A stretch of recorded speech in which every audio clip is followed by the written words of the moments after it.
18, Hawthorn 87-55. Hi everyone, hope you're enjoying Sunday Football on 9. Stand by now as we take you to Amy Stadium for the Crows' season opener against the West Coast. And I'll see you later in National 9 News to bring you all the latest in the day's sport. Memories of football in 1996. The AFL celebrates its centenary. A Wayne Carey-inspired North Melbourne charge home to win the grand final, while the Lions of Fitzroy head north to make way for the power from Port Adelaide. Yeah, there's going to be a lot of emotion, I suppose, over the next couple of days. And round 10 of that year was the last time the West Coast Eagles celebrated victory in Adelaide. Back then, Mark Prosciutto was a day shy of his 21st birthday, while Ben Cousins' game total was still in single figures. Now they captain their respective clubs and are aiming to be around come September. From Amy Stadium in Adelaide, it's round 1 action as the Adelaide Crows host the West Coast Eagles. Oh yeah!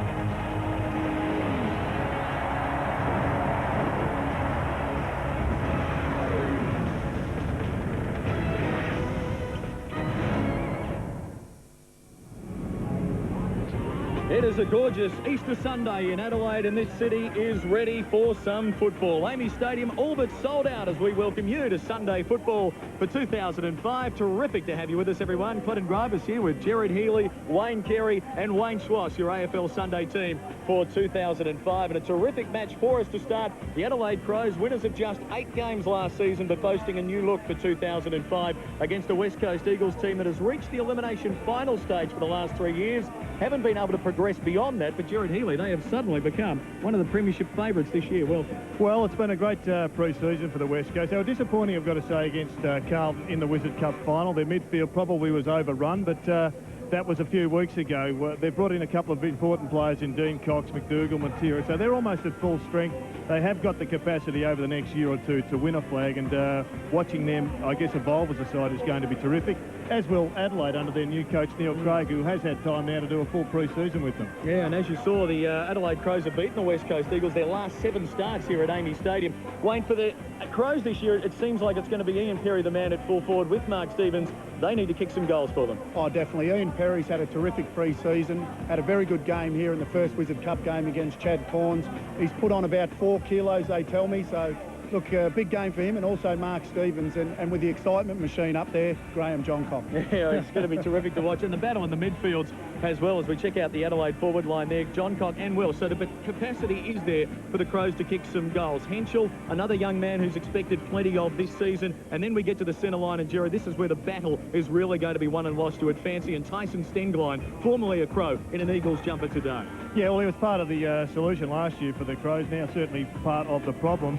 And he may well go up against Mark Prosciutto. He was second best and fairest last year for Adelaide, so it'll be great to see him go up against their powerhouse and their leader. McLeod, of course, we're looking for a great game from him. I think everybody's expecting, on the back of the relationship with him and our number 1 tennis player in the land, Leighton Hewitt, that Leighton Hewitt's almost an assistant coach of the Crows at the moment. And his family will be here as well. We saw McDougall there, centre-half forward. Michael Gardner, key ruckman, formerly going to play a lot up forward this year with Quentin Lynch. So suddenly, perhaps not necessarily relying on Phil Matera, the small forward, to kick the goals for the West Coast Eagles this season. Dean Cox, the big man there, he will rotate with Gardner. Big one's not selected for the Crows. Hudson's going to be the starting ruckman, and Clark will be one of the 4 to come off the bench for the Adelaide Crows. Neil Craig, their coach, first full season in charge, as we know, replacing Gary Ayres last year, while John Worsfold recently awarded life membership of the AFL. Butler, Hanson, Jones and Matera starting on the bench for the West Coast Eagles. What about Andrew McLeod? Big off-season, as we know, involved with Leighton Hewitt as well, and I guess it's caused him to reassess himself as well. He's a clear match winner for the Adelaide Crows. Look, we can talk about the West Coast on ballers, but Andrew McLeod is a class act. Looking forward to him playing a big game today. Will he start forward or on ball? That's the big question. Mark Stevens, just 11 games in the last 2 years, racked by injuries, given a one-year contract, told you've got to deliver.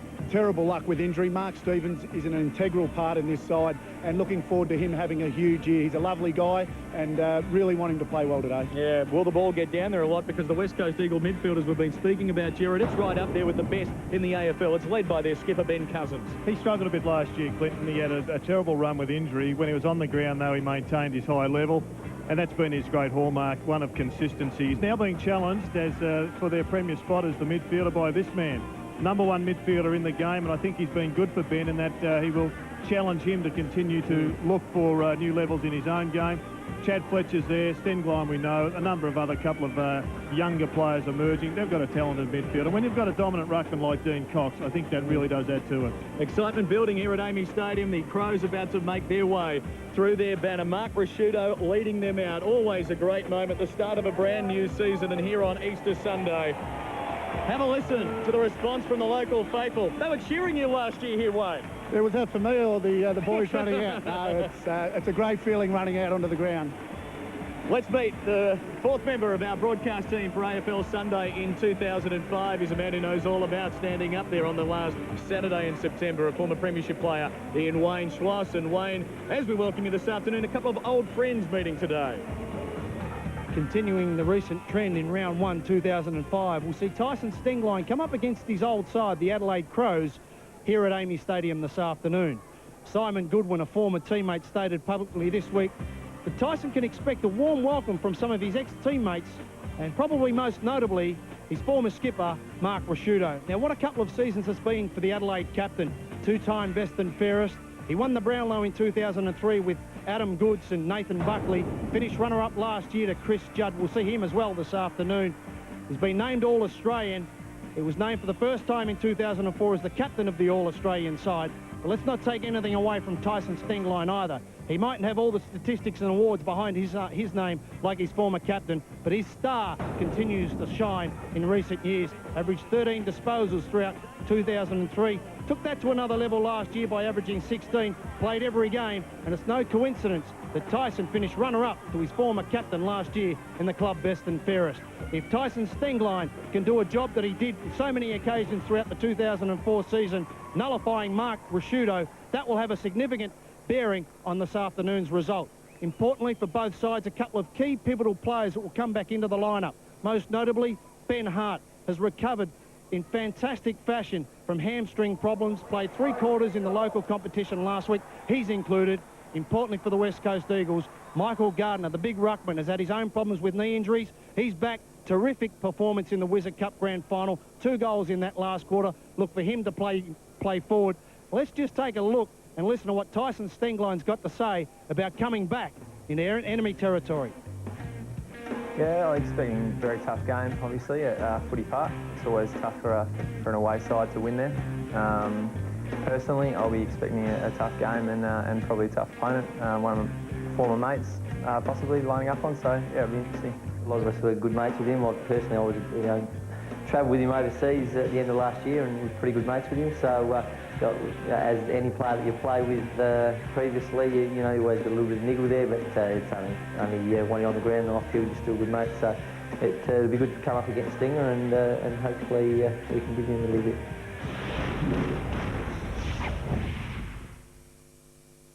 Who's guilty? Someone was poisoning your husband. What? The desperate housewife or the secretary? Poison?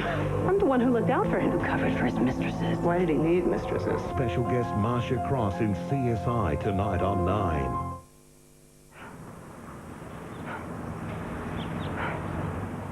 If you love keeping fit, then you need to run into Fitness Warehouse. Take the first step in your fitness routine by visiting the friendly staff at Fitness Warehouse. Make your resolution a reality.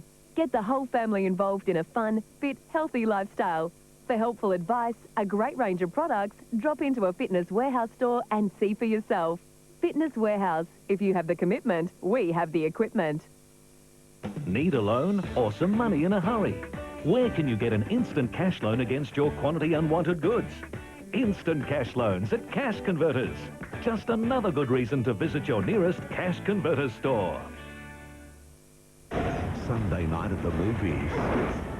Why would you do that? Jump somebody with a gun? I guess we were supposed to meet. Sometimes an accident Tell me straight out, who are you? is no accident at all. What do you want from me? How about the truth? Jennifer Lopez. Well, I want to know who you are, but I can't do that if you don't let me in. And James Caviezel. You have no idea. For the first time on television, a movie about taking risks and second chances. Gives me somebody said never been kissed. Angel Eyes premieres tonight. So the matchups beginning to unfold at the Eagles forward line. Lynch, McDougall, Gardner. So there's some height down there. Already a shove and a sting line involved. Well, no surprise there. Michael Doughty, the man right alongside, saying hello. Keep an eye on them, folks. We're underway at Amy Stadium. Cox against Hudson in the middle. Judd besieged by McLeod. Oh, this is going to be exciting, isn't it, in the midfield? There's going to be some heat on. And this is going to be a terrific afternoon of footy. Mark Rasciuto started outside the square. A good performer, as we mentioned. Now, look at this. Stengline wanting to go to McLeod, the former teammates. Embley attempting to go over the top. Edwards, part of an Adelaide midfield that is also pretty impressive. I thought the Wizard Cup final was a great learning experience for the West Coast. We know they've got great attacking players, but they went head-to-head with Carlton and got beaten on the day. So they're going to have to find that great mix of defence and attack in the middle. Risky ball here. Rasciuto has to keep his feet. He can't. This is Fletcher now. Trapping it in. Dangerous territory. Crows desperate with Doughty.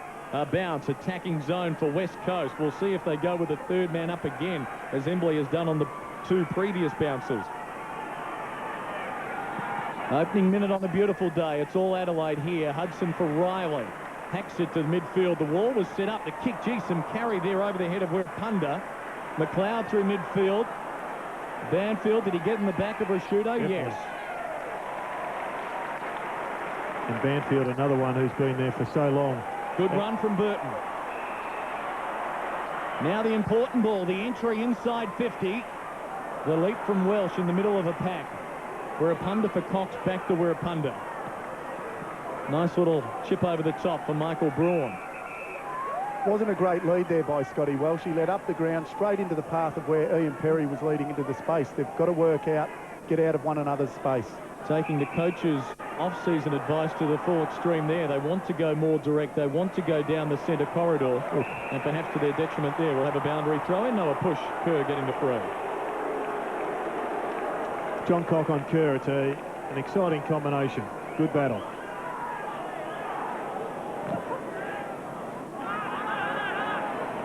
Good leap over the top taken by Hudson. 13 games in his rookie year last year, but a free kick going the way of Gardner and the Eagles. Long to the hot spot. Lynch the target. Good spoil from behind. Some pressure on here for Matner. Bassett, will he concede? No. And Hart. They can run it away. This looks all right. Rutten to Henschel. Nice fluid movement. Now Burton. Again in space. Good ball for Doughty. Good movement, Crows. McLeod's leading wide to the boundary at half forward. He turns him down. He's told to play on. He might have to go backwards. And this is Perry. His 70th senior game today. Men down the centre corridor. Driving long and direct. But the Eagles have got numbers back there. Several players collide. Welsh perhaps off the ground. Was that the boot of Welsh? If it is, it's the opening goal. Yes. Ooh.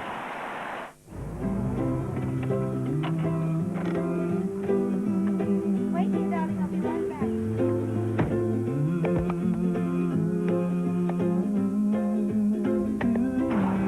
Sweetheart! Huh? Kids now, please. I'm late.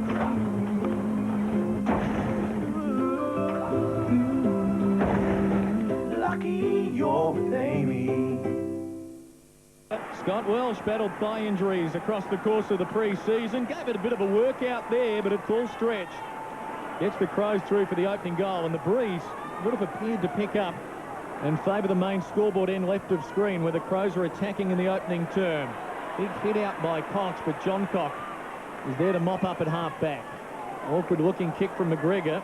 Bounces towards Riley. Hudson now under pressure. Cox for Fletcher on the wing. Bobbing and weaving. Now Kerr. Just waxing it here, the Eagles. Found him. Got him. We're a punter in the middle. Have to hold it up momentarily as Perry comes to stand the mark. Another chip wide, Emblem. He's off. He's off. He's off. Did well to get it away, but the door could open for the Crows, and it will, and Matner's away. Loose man streaking forward. Goes to the goal square. Target Welsh! Oh, Gerard, I don't like the chip-around style of football at times. It can bring you a cropper. And here's Welsh lining up goal number 2. Well, in many ways, that kick, when you are facing the glut of players up the ground, that kick to change play is one of the more important ones in footy. The original one from Kurtawirapunda was fine. The next one put them under pressure. The turnover results in Welsh's second goal. And I would say Matner would be very happy that Scott Welsh took that mark, because Andrew McLeod was all on his own. See that bloke over there? He's one. Really? Bloke next to him, he's one too. Joking. All those blokes. Even old Laurie. Does his wife know? All for it, evidently. It's surprising how many people win Keno. Over 65,000 winners on average every week. I've thought about it. Yeah, me too. Keno, win it by the minute.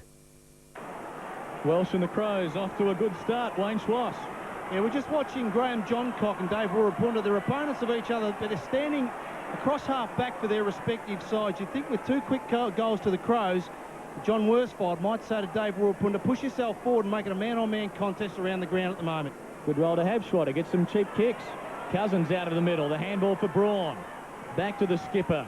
The entry inside half-forward, but as Wayne has just told us, loose man back there, Johncock, provided support. McDougall gave away the free. That should be advantage play on, because the Crows have got the overlap here. Bassett wide to the outer side for Hart. Game number 277, just one behind Nigel Smart now. What a ball for Matner. Look at them run. Good kick, and that's a beauty. And he's going to line up goal number 3, Scott Welsh. Happy birthday. Ken McGregor's attack on the ball in the back pocket was great. They're switching the ball very well down there, Gerard. The movement's been excellent. They are just looking like the more freer side at the present time. They don't look at all hesitant. They're just flowing, and their skills are backing up their intention. And 7 minutes into a new season, Scott Welsh has 3 goals.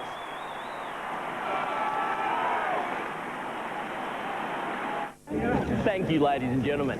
I have big news. Radio Rentals brings you 4 years interest-free. That's a massive 4 years interest-free on widescreens, plasma and LCD TVs. You can get 4 years interest-free on fridges and washers at Radio Rentals. You can even get furniture with 4 years interest-free. With 4 years interest-free at SA's biggest electrical retailer, you don't need to shop anywhere else.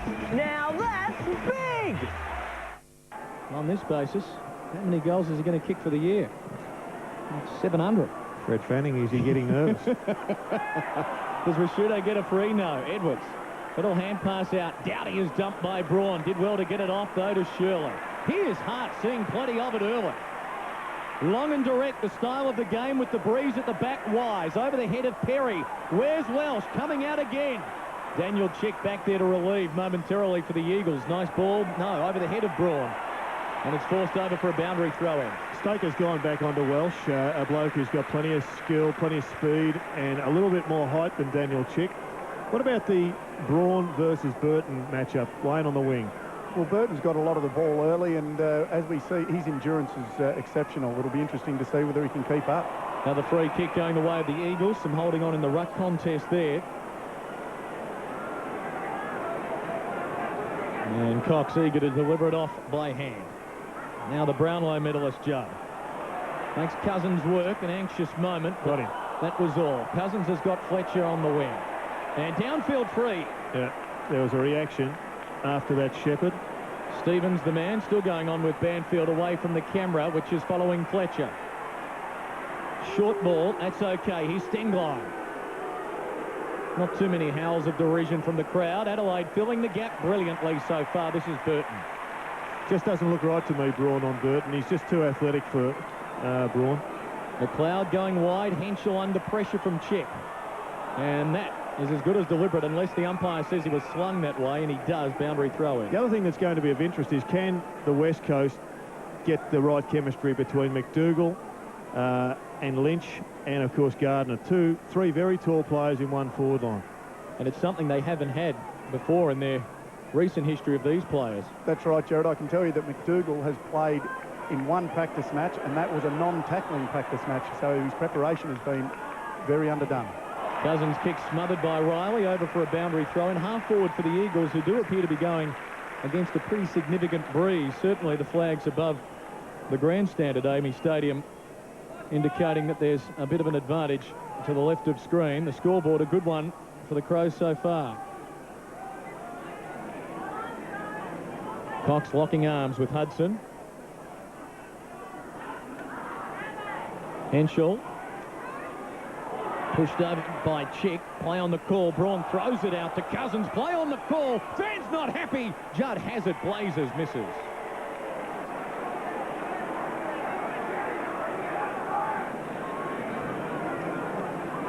Looking forward to seeing him in action this year and handling the pressure of being a Brownlow medalist.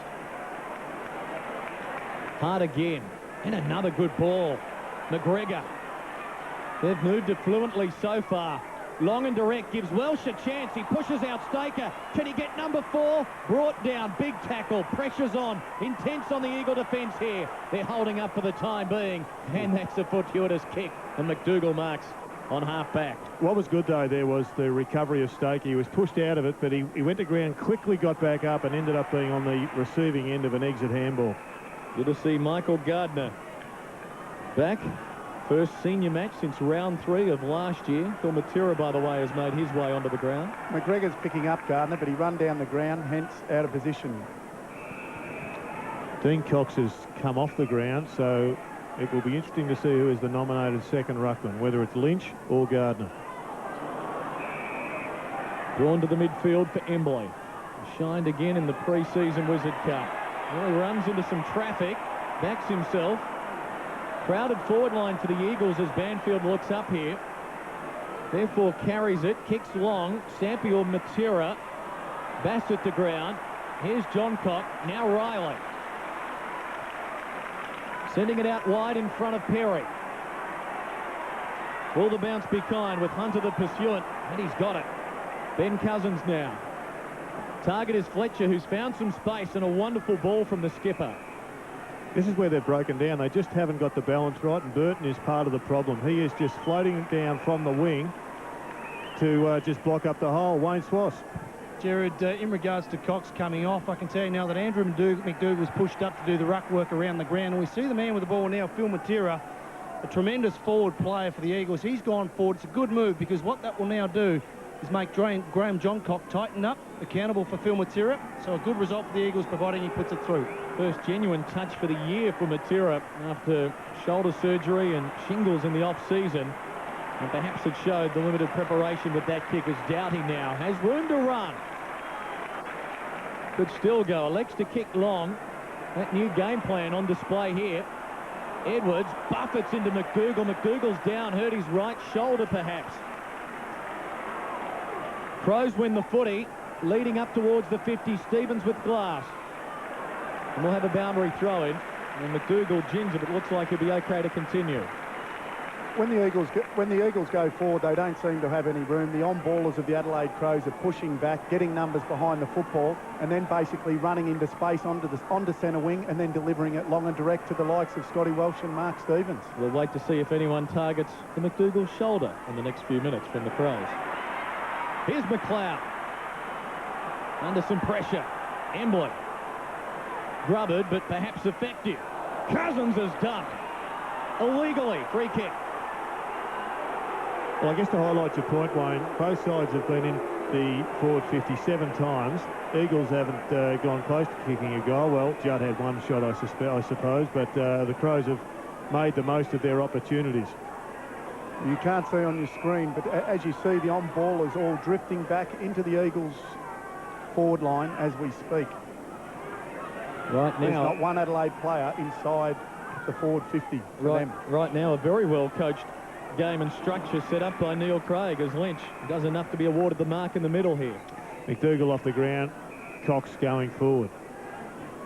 That'll be an interesting battle, Ben Rutten on Lynch, because Ben Rutten hasn't played a lot of footy, but played on some big forwards last year and did quite a good job.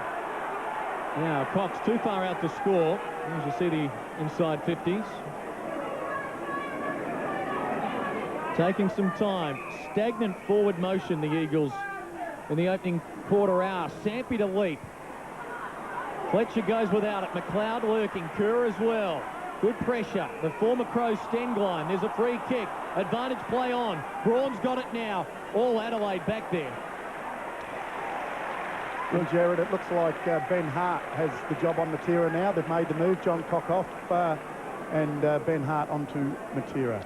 Just having a look at this Braun and Burton matchup, I think one of the problems with Braun is that if he goes forward to go one-on-one with Burton, he hasn't got the capacity to take a mark. And I think that he'd be far more dangerous, and Burton would be more accountable if he was that sort of player. And that's one of the great strengths of Brett Burton. He can get down back. He's like another ruckman down there. Yeah. He's so good overhead. Wirapunda accidentally soccering it out of bounds on the full. Crows the free. Edwards goes short. Welsh dives. Has he paid the mark? Yes. And he will line up to try and kick his 4th goal in the opening quarter. What a start for Scott Welsh. 36 goals last year as he just gets there in time. He kicked 7 against the Bulldogs in round 13 and followed that up with 8 against Melbourne in round 14, which provided 15 of his 36 goals. Bit of a sigh around the ground there as to whether or not that hit the ground, but Australian cricket has declared it out. We're in Adelaide, Jared. It's always going to be a mark. His kick drifts across the face, just to behind. See what, after this start, I wouldn't want to be going down on the boundary line having declared them wooden spooners. Oh. No. It's a long season, Jared. We're a punter to bring it back into play. And they're with the win against a team that hasn't won here against them since '96. We'll watch it with interest. Chick in the back pocket. Most of the statistical categories are even. Adelaide playing a better brand of football and better use of it to this point. Fletcher for Braun, who's, as you'd expect, seen plenty of it. Fair to say he and his opponent playing wide. Back to Fletcher. Now Embley. Now Stengline. So 4 of those much vaunted midfielders hooking up. They've got to do it hot potato style here as Fletcher's under the pump. Stengline. Braun, look out. You're going to go eventually. Still the pressure's on. Crows refusing to concede there, and they've got numbers back as well. Hart the glide. Bode the fumble. Matera. He's brought down. McGregor. Bassett. It's intense. John Cock has some space and time. And can stop and wait. And wait. And now short. And Jared, a very wise coach once told me that you can tell whether a side's going to win in the first quarter, and Adelaide's pressure has been great. We'll take that as an early declaration of 4 points for the Crows. And right now, you would it's pretty hard to make a case for the Eagles. Something has to change in a hurry for them, particularly against this bloke. He is on fire. Scott Welsh, a 5th shot at goal coming up. The reason why Scott Welsh is playing so well is purely because the Adelaide players are getting back, the forward line's open, and Scott Welsh is so explosive out of the blocks, they just can't stop him. Yeah, the flow through the middle has been unresisted, hasn't it? There's been no great defence. The tackle pressure from the Crows has been superb, and it's created the opportunities in their forward line. Already with 3 goals won. Welsh from 45. Close. Missing to the right-hand side. Of course, Welsh doesn't have, Jared, a big lumbering bloke there anchoring centre-half forward, which they had at the start of last season. Well, that was, I think that's what finally got Neil Craig the job. He said, let's get rid of the deadwood. Let's get rid of those lumbering types. Get in some fresh young talent. Wirapunda. Plenty of carry on the kick there, more than they may have been expecting. The Crows driving it long. Here's a go for Stevens. Bounced off his shoulder. McLeod and Wirapunda. Wonderful pick up McLeod. Good pressure, though, by the Eagles. Still a chance, though, for Adelaide. Dinky little ball for Bode. Has he got time? Gets onto the left. Steadies. Close. Missing as well. early signs there for the Crows. They're using the ball well. They're using one another. Chick getting a rest. Haven't had a match-up that's suited him. It's been exposed early in the piece with the quick flow to Welsh. He's been replaced by Jones. Drew Banfield turning 31 tomorrow with the kick back into play for Wirrapunda, who rides the contact well. Saw Stenglein running to the wing. He hears it from the members below us. Delivers to Gardner. That's a free kick. Well, they've been hot on this all weekend. Round one, any interference above the shoulders to the bloke in front making the play is going to be pinged, and I think it's been very consistent. And 50, so this should be the Eagles' opening goal. Kenny McGregor is probably giving away a good 4 or 5 inches. It's very hard not to get over the shoulder there, isn't it? Yeah, it's going to really be a change of mindset for the defenders. I think Steve Silvani is already penning a new book because his tactics are right out the window, and you would have kicked a few more goals had this rule been applied. Well, I spoke to Jason Dunstall yesterday about this, and he said he would have kicked 2,000 goals, Jared. Never one to be modest. He undersold himself. Michael Gardner, perhaps not the most generous of 50-metre penalties, but he should convert regardless, and he does. Eagles get there first. This A&R computer is jam-packed with goodies. You get this webcam, you get this MP3 player, you get this colour multifunction print copy scan thingo, you get a 17-inch LCD, you get a dual-layer DVD burner, internet connection, Windows XP Home, speakers, keyboard, mouse, mat, just $15.99, or flexi rent for $19.85 a week at A&R City, Holden Hill, Melrose Park, Noarlunga and Port Adelaide. The Eagles with their first. Crows, however, remaining in control, although the game has evened up somewhat as Butler on for the Eagles forces a second bounce. They've changed the structure of their forward line a hell of a lot. They've got 2 talls off, Lynch and Gardner. Gardner's still there. Lynch and McDougall are from the ground. They've put Judd down there, and Matera is also a hell of a lot more quicker than the player they had there initially. And Hansen in there as well, who's a taller mobile player as Fletcher delivers to the pocket. Matera, look out for him. He's quick. Hart, though, good in the tackle. Here's Hansen. He's tied up. Will we have a bounce? Yes. Yes, Jared, you just mentioned Woosha has brought Lynch off. Really, he hasn't had the opportunity to do too much. The ball hasn't been delivered in there too freely, and I'm not sure what Hansen's going to do if it comes in that manner. All Crows at the full. McGregor for Bassett. Space on the broadcast side. They'll pursue this one near the boundary. Henschel needs support. Eventually gets it. Good running by Bode to get to the contest. Now Riley can deliver to half forward. Perry on a hard lead. Warned tightly by Hunter. Play on the call. Local fans not happy with the free kick count discrepancy at the moment. Cousins just on where Wirrapunda took it over. Boundary throw-in. Well, the flood is certainly back at the moment in AFL footy. A couple of sides are going the ultra flood, and we're seeing the Crows really, it's the basis of their attacks forward. They're just swamping the defensive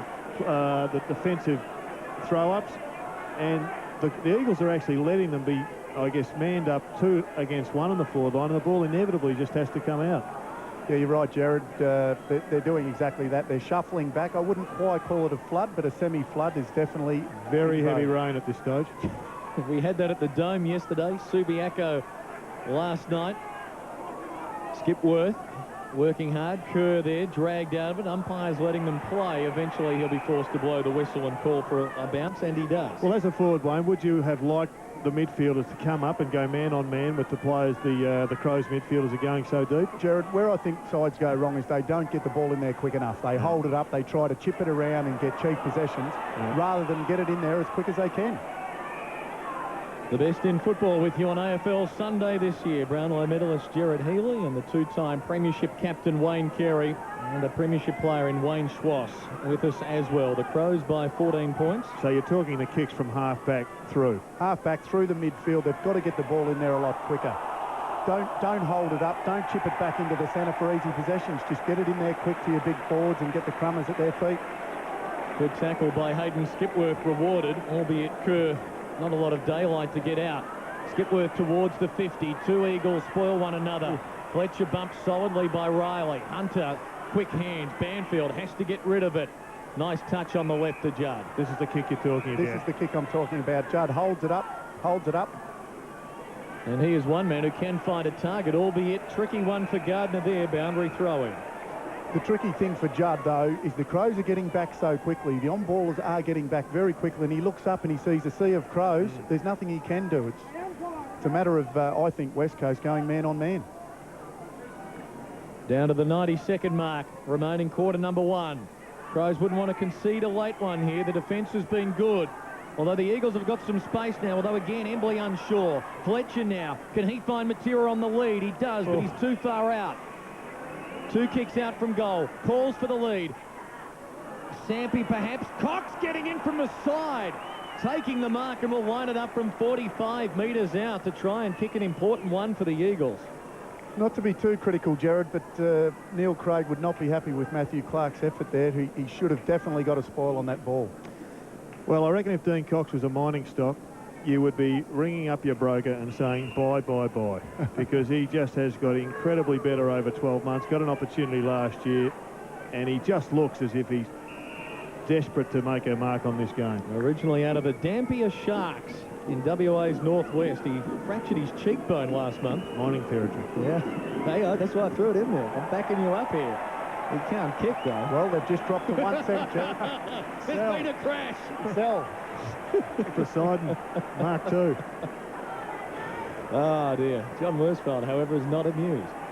14 points, Adelaide's lead, final half minute. Let's see if they can go the length of the ground in that period of time. Bassett to Clark. Nifty so far from the big man. Still going all right. Better get rid of it now. Target is Edwards. Chick wearing him illegally. That's a free kick. Should be advantage play on. That's very clever football by Begley. Gives them a chance. Long to the hot spot. Welsh is down there. Some holding on. Eagle free. Bad vision by Begley. He had Welsh coming around the back. He would have been on his left foot when he turned around and had a shot at goal, but he just bombed it up. It was almost a bailout. Bit of early season nerves when you just want to get a few touches. He might be still feeling the effects of Byron Pickett's bump. Byron certainly is. So and will be for a while. End of 1 on Easter Sunday in Adelaide. Crows 3-3, Eagles 1-1. That's going to be an arm wrestle. Good start for footy. You would just be absolutely thrilled if you're an Adelaide fan. You turn up for the first game. You've gone out in round 1 of the Wizard Cup. Lots of question marks, plenty of hope. One of your main men hasn't really had a big impact, and yet you look up on the scoreboard and you're more than 2 goals in front of a side that people are fating as a premiership chance. I'm sure West Coast are disappointed with the way they've gone, but Adelaide would probably be a little disappointed that they're not further in front. It's 3-3 to 1-1 here at Amy Stadium, quarter time on Easter Sunday.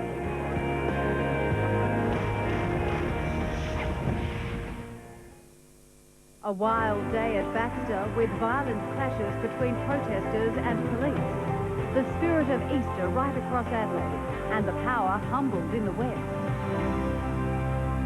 Local? Yeah, we're local. On a current affair, the Aussie cult leader banned by the church. Not the public's business. Now his followers are collecting a welfare bonanza. Are you ripping off Social Security? Plus, how this man halved his weight will amaze you on a current affair. Favourite holiday is camping. I don't think anyone could not like staying in a nice hotel. Imagine spending your vacation somewhere you'd never dream of. Nothing wrong with the UK, is there? I'd rather get on a plane and go anywhere else on this planet. With people you'd never met. First impressions, I feel like They are human. The all-new smash hit trip where one person's holiday heaven is another's holiday hell. The only reason I didn't deck you is because my wife told me not to. Holiday Showdown, 6:30 tonight on 9. The 2005 Toyota AFL season brought to you by our telecast sponsors Midas Car Care, Amy and Radio Rentals. Well, we'll keep you in suspense on what's happening at the MCG for just a little while longer. Second term underway. Crows to the right of screen. Hudson with the initial clearance. Braun in a foot race with Shirley, who's doing a bit of holding there, but fair enough, said the umpire. Judd with quick hands. Braun deep to the hot spot, in fact, more to the pocket. And easy one for Bassett to get away from Lynch for a throw-in.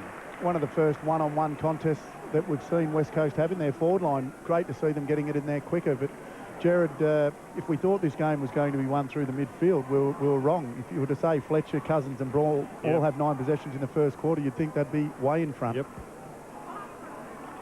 Eagles deep in attack. There's a free, and it's going the Crows' way. Free kick count in the first quarter ran the Eagles' way 8-4. There have been a number of free kicks paid across the course of this weekend. The umpires ensuring that the rules that they have been preached upon, enforced in the opening round, and most people have been pretty happy with the way things have flowed. Hudson now, after getting his regulation time, the hurry on. Edwards. Running into space nicely today, the Crows. This is John Cock. Now, he might have Doughty doing the same thing here. He will. The kick just astray, and Doughty happy for the boundary line. Probably just held it for a touch too long then, John Cock. A lot of players have been cramping up this weekend as well. We saw notably the St Kilda players on a warm night in Brisbane Thursday night, unable to run out the game. We're having a close look at that in the second half. Banfield alongside of Rashudo, 2 tough men there. And Judd sees it over. Another boundary throw in. As we mentioned, the Eagles' record here is horrible. Just 3 of 20 matches they've won. Their last win here came against the Power back in the '98 season. They've lost their last 8 overall, including a couple of finals matches. A scramble. Staker emerges. Judd's away. Kicks quickly. Lead is on, but through the hands of Lynch. Hanson doubles back. Rutten's under pressure. Kerr's in the vicinity as well. He's quick. Slips at the inopportune time. Boundary throw-in. Well, that was a magnificent kick from Chris Judd. It was a tough one to mark, though, because it was coming in at a rapid rate of knots, but they're the ones that you just have to take. Well, the disappointing thing there was Lynch. If you're going to go for those balls, the ball's got to come to the front so the on-ballers can crumb it at your feet rather than let it go over the back. Hudson. Well done. Edwards. Neat sidestep past Kerr. Good delivery for Rashudo. The runabout the Crows game here, Burton. Backs himself to beat Chicken, does. Off the bounce. Inside 50. A stumble from Welsh. Crowd thought a little bit of holding, but no whistle. Brett Jones, the footy.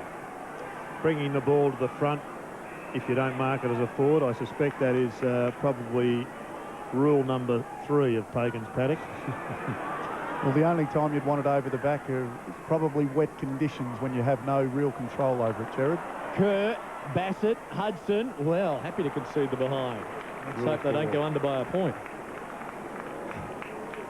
How is life in the coaching ranks, Wayne, given your part-time involvement with the Blues? Well, after round 1, I'm in retirement. Clinton? Was it forced? Did you get pushed? Did Dennis call you on the set of your new program and half-time and give you a bake? What's happening here? From the kick back into play, Embley tied up by Matner. Henschel there as well. Will have a bounce, perhaps, eventually. We're all saying, come on. I've been taking the credit for 4 weeks, so I have to take the bad, Jared. I think that's what Dennis was implying when he did ring you last night. What's interesting is just the body language of the players. The Crows are clearly having a bigger go, if you want to put it in the football vernacular, and now it's just a question of whether the West Coast can shake that little bit of lethargy that's there. Hanson. Good work. Moving it out. Doughty and Edwards to John Cock. And he's disposing of it well for Henschel. And just chip style play today. Shirley. Oh, short again. Fraught with danger, but it comes off. Hudson for Henschel. That's a good ball. Now Matner.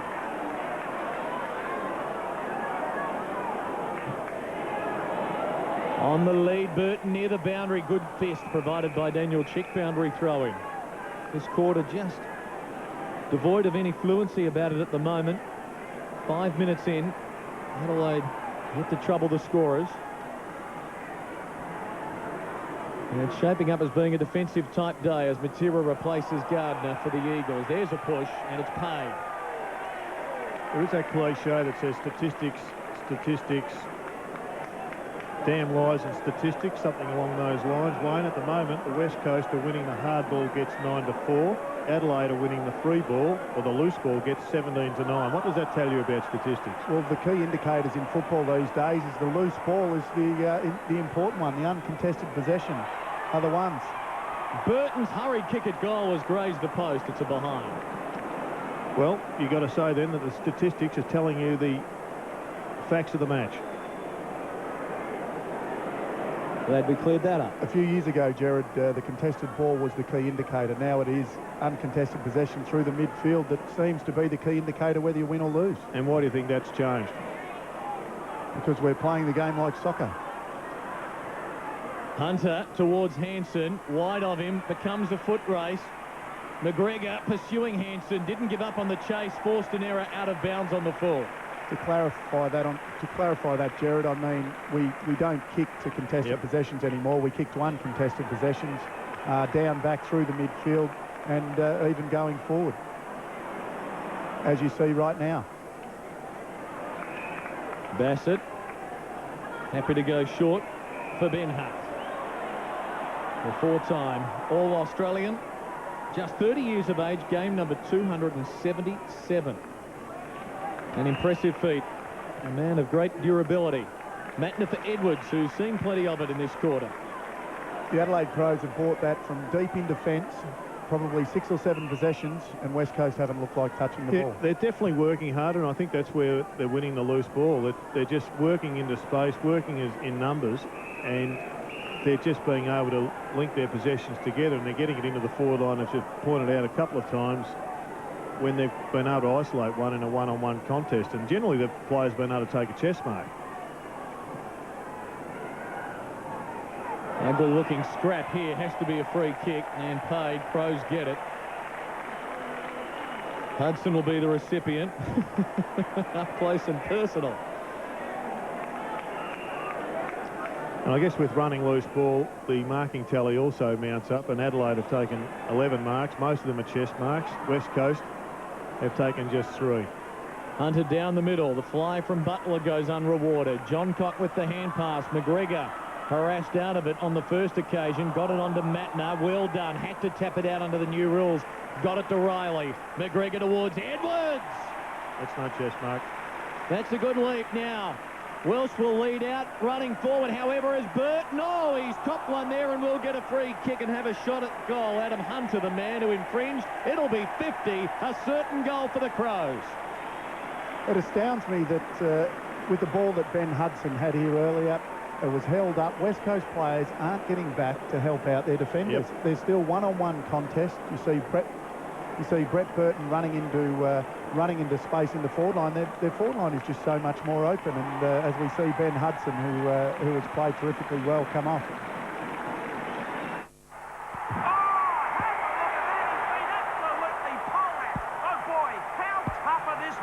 Team. They have completely smashed the opposition in every facet, from mufflers, brakes and suspension. They even have logbook car services that won't void your new car warranty. Well, they've certainly kept me in suspension. Is there nothing this Midas team can't do? Something our viewers can do is call 136432 for total car care. And you know what they say? Trust the Midas touch. 99th game for Brett Burton, the milestone next week at the Telstra Dome on Sunday against Collingwood, his 100th game. He's given the Crows a 20-point lead here at Amy Stadium. In fact, Burton's pushed up on the wing again. He is being marked by Braun. I just wonder whether Embley's not a better matchup for them. With the way the game's going, Burton is just too dangerous, and Embley can go with him forward or back. I think you'll find that Matner's tagging Embley. So put him over there and break the tag. Eagles have to get the next one, but it's Rashudo. Kick partially smothered, though. Chick for Cousins. Runs into a wall.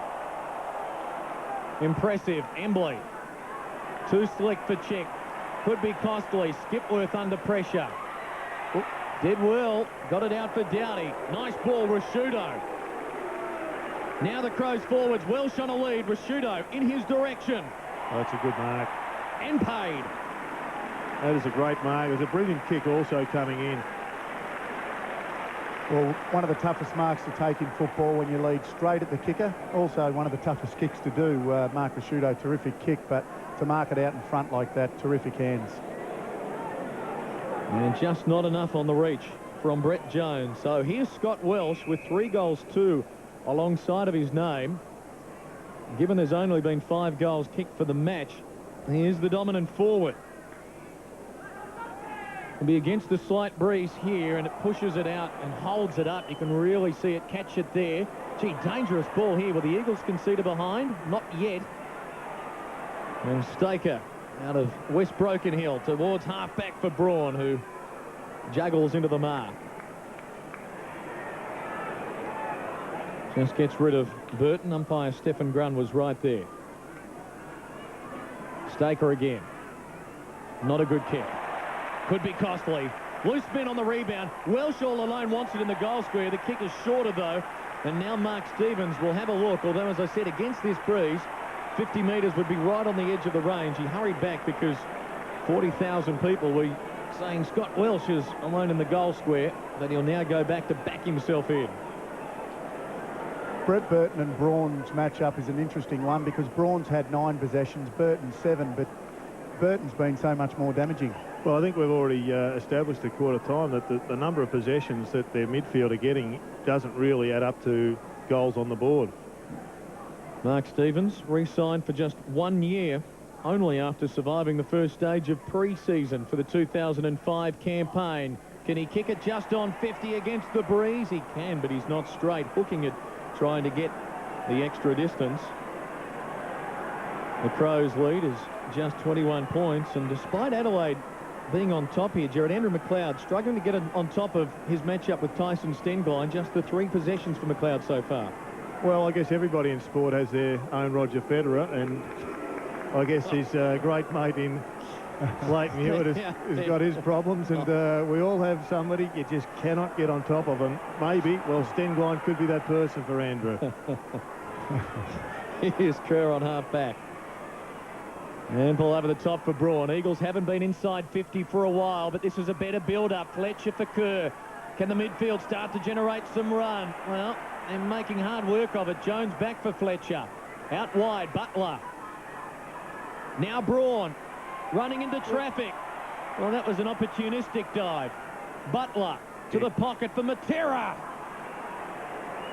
Well, they went the hard way about it, Jared. They mucked around with it and eventually got it to the exciting Matera. That was almost a snapshot of the way they played last year, with Matera just lurking and coming around the back. Through the pre-season with Lynch, though, almost he straightened them up and made them come down the middle of the ground, and that avenue has been blocked completely by the midfield of Adelaide. And an important goal for the Eagles as Phil Matera kicks his first for the year. Thank you, ladies and gentlemen. I have big news. Radio Rentals brings you 4 years interest-free. That's a massive 4 years interest-free on widescreen, plasma and LCD TVs. You can get 4 years interest-free on fridges and washers at Radio Rentals. You can even get furniture with 4 years interest-free. With 4 years interest-free at SA's biggest electrical retailer, you don't need to shop anywhere else. Now that's big! 61 goals for him last year, Matera. Now he's first, and the margin just 15 points halfway through this second quarter. Clark contesting the centre bounce for the Crows and following it up impressively. Going long inside the 50. Henschel eyes for the football. Edwards caught by Chick. Good tackle. Ball still alive. Hunter. Kerr being harassed by McLeod. Can he get away? Yes. And then kicks the spiral talk towards the wing, where Johncock reading it well. The ball carries, though. Danger here if Wirapunda keeps his feet. And he does. Looks good. Caught. Got it onto Fletcher. Just moving it along quickly, the Eagles. Wirapunda now. Good ball. Cousins. Trapped on the boundary line. Pops it up. Matera's got to beat hard here, unlikely. And he hacks his arms out and gives away a free. Fletcher just... he was really looking at some petrol tickets there, and he's just taken the advantage of the interchange being so close, and Embley's come onto the ground. Hart for Matner. Kerr makes him earn it. Amy Stadium just about filled to capacity on this Easter Sunday. There were only a handful of general admission tickets available before the match started today, and most of the members have arrived as Matner kicks to the wing. As we have a look at some of the numbers, the clearances this quarter, Adelaide's way 6-3 as Embley for Banfield. Hunter now wants to try and get some pace about it. Gerard, I just feel a change coming over the game. As you can see there, the ball has been kicked to a contest at Adelaide's half-forward line. I just feel that they're playing a little bit more one-on-one. There's a few more contests around the midfield and around the ground, and all of a sudden, West Coast seem as if they're starting to get on top. And Hunter will be advanced with that 50-metre penalty, perhaps to within goal-kicking range with the breeze at his back. He kicked just one goal last year, the defender, but a very legitimate chance here, and that could be a costly 50-metre penalty for the Crows. This to bring the margin back to single figures. Distance should not be a problem. The accuracy is good as well. Hunter gets a goal. The Eagles get 2 in a row. You know what they said? We want 3 quotes. You know what I said? Okay, first quote. I have nothing to declare but my genius. Oscar Wilde. Second quote. I'll be back. Arnie Schwarzenegger. Third quote. I never forget a face, but in your case, I'll be glad to make an exception. Groucho Marx. And what did they say? Nothing. It's a joke, Trev. Trev?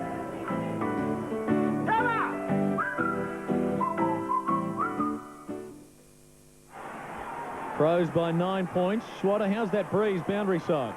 It's actually not having a great effect on the game at this stage, Clint, but what's noticeable down at ground level, they're starting to put a lot more pressure on the opposition when they don't have the ball, the Eagles. Banfield, quick hands for Stenglein. Carries to centre half forward. Hanson's going to be held up by Rutten, a bounce. Probably on that occasion, Hanson would have been better advised to knock the ball on. He was always he was surrounded by Crows, so as soon as he landed, he was going to be tackled. A couple of the Crows on the rotation. Crowded centre half forward zone for the Eagles. Make that Eagles. Yeah. I was worried about your colour coordination there as Cousins chips to the wing for Kerr. Should keep it going here. No one on the mark. Matera had a step and a half on Hart. Gets met solidly to win a free kick.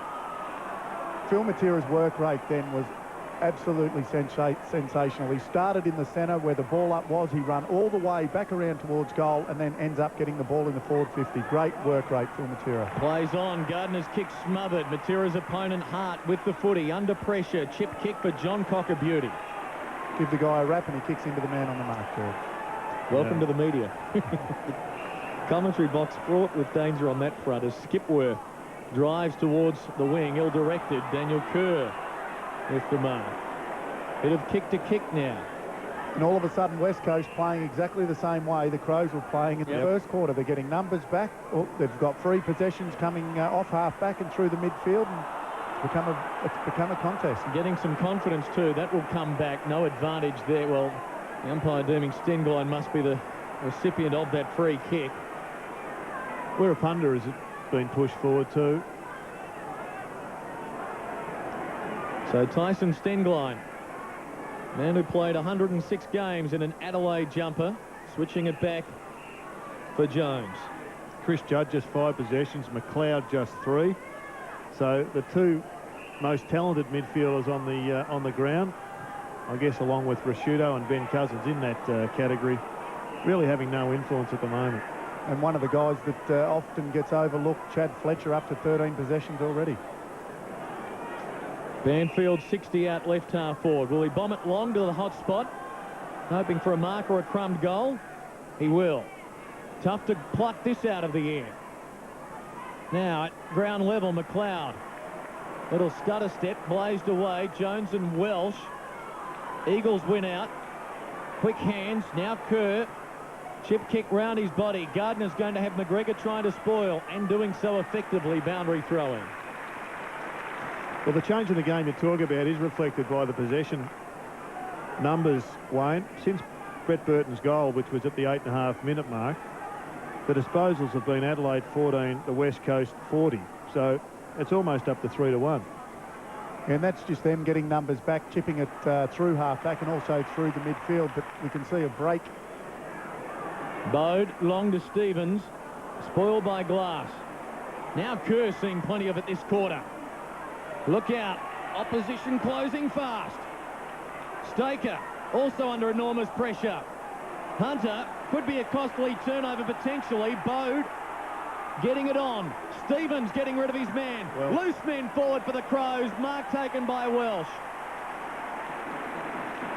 He's done well there, has Drew Banfield. He left his man, he pushed out and he held him up. He brought him to the ground, which has just forced him into having a shot for goal from around the 45-metre mark, 50-metre mark, rather than just chipping it over. Because Rashudo, as you saw in the goal square there momentarily against glass, had peeled away from the contest and was open until Banfield held Welsh up. Terrific play by Mark Stevens. Stood up in the tackle, didn't let the ball go, and basically broke free and was able to deliver to Scott Welsh unmanned.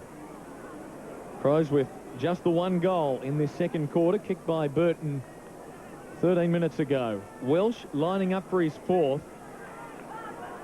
The distance 49 metres out on the kick.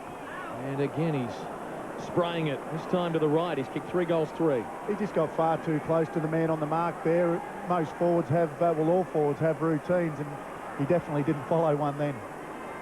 Low scoring, 4-6 to 3-2. Less than 6 minutes from half-time. Eagles electing to go down the centre corridor. Wonderful kick in Embley now. There's Braun appealing for it short. Elects to go wide. That's good option. 2 men out there. Staker supporting Gardner, who marks. Kicks quickly to half forward. Chick at full stretch. Couldn't hang on. Still feel like the game could break open one way or the other. As Chick stretches all 9.5 fingers to try and take it. Margin 10 points. Skipworth off the side of the boot. Will stay in, but Cousins marks anyway. But again, as he looks up, he sees that there's 29 other people in the Eagles' half of the ground. A bloke like Cox is so valuable. That's a push out. Had to get a free kick. And the mark is paid to Embley. And would have to kick at 55. And as we mentioned, down the corridor with the breeze at his back, could be a chance. Here it is again. What's behind the big push out? If it wasn't Embley talented enough to take the mark, Cox would have got the free kick. So once again, kicking to the contest has drawn the opportunity. That's where Embley becomes so valuable. He's a winger on baller that can go forward and take a mark like that. He's a valuable asset to the West Coast Eagles. Missed 5 games, 6 games. In fact, with a knee injury last year, slipped to 8th in the best and fairest, but is highly regarded in this group. Trying to make it a 4-point game. Gives it a ride. It'll carry to the line and drift away. Help through for just one behind. And that's the sort of result you'll get. If you keep getting opportunities from 50 metres out, you're not going to get a great result. 1 in 2 will be about the average across the, or less perhaps even across the competition. Hard towards Hudson flying. Another ugly scrap will force another ball up.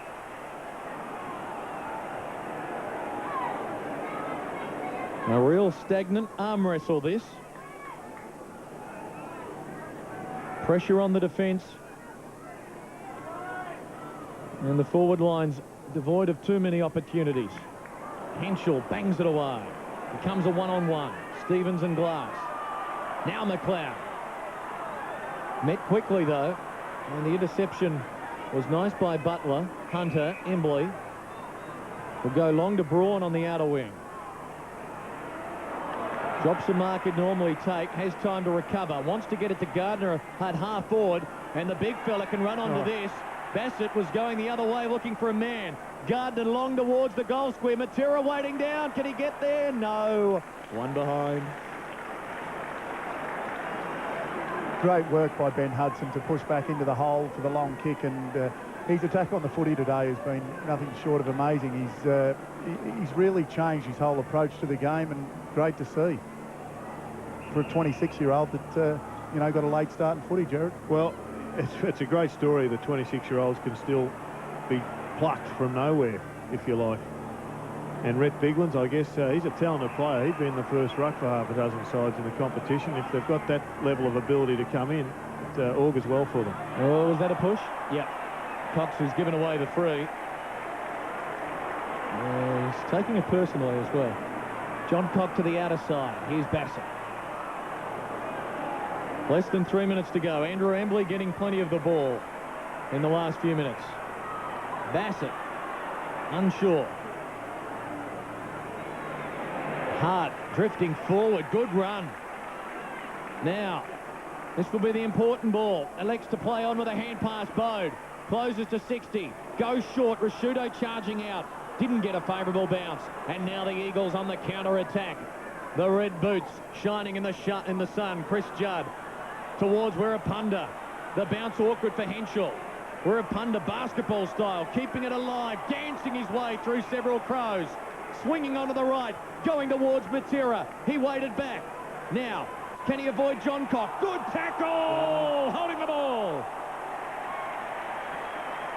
Advantage play on. Burton from half-back. 2 minutes from half-time. A goal either way would be vital. Burton grubbers it over for a boundary throw-in. And stiffy John Cox saved Ben Hart. Ben Hart ran all the way down the ground, did the right thing. Matera didn't chase him. It come back, and John Cox to tackle Matera. Just great stuff covering for his teammate. And the legs don't move just quite as quickly when you haven't had that preparation. That's right, Jared. See, Embley has moved on to Burton. I think it's a much better matchup. Edwards.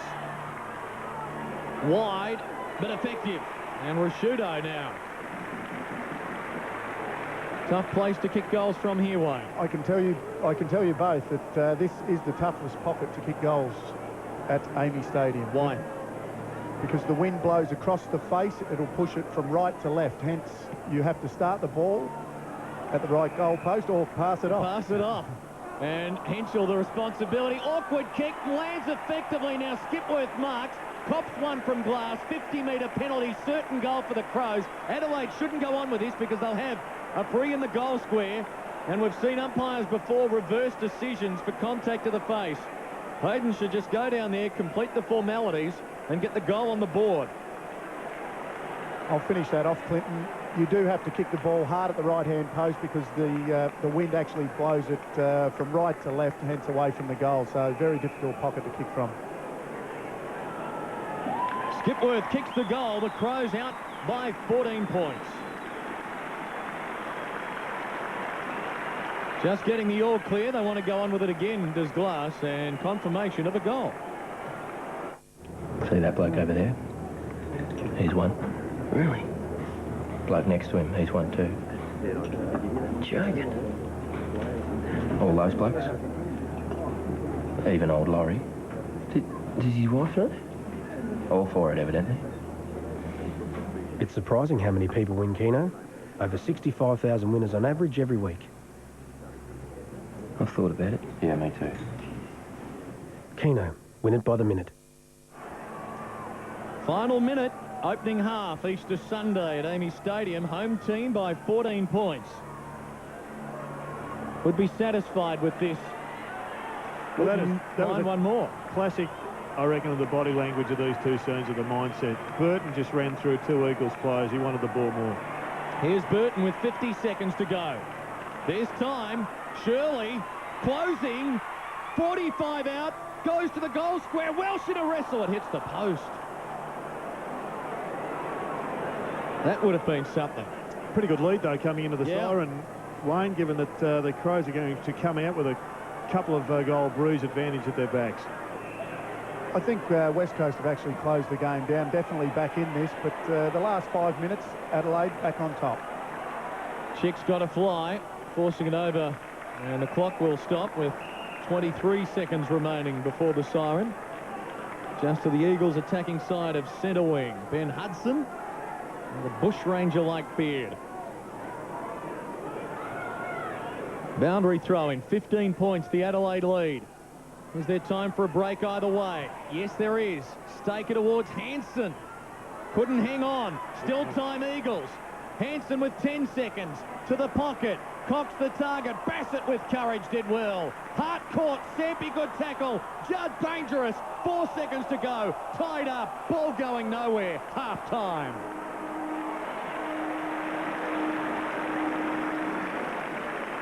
Good game of footy by way of its competitiveness and closeness on the scoreboard, although perhaps not a great deal of finesse at times. Clinton, you won't see that too often. Chris Judd pinned. Jared, he often gets clear of those type of tackles, but Matthew Bode, great tackle towards the end. He's got great core strength, hasn't he? Usually can shake them off with those powerful hips, like a Robert Harvey has done for more than a decade. But as you said, it was a magnificent tackle, and he's been tackled and pinned to just 7 possessions in a half a footy. That's a great job. Crows by 15 points. We'll talk more about it right after this.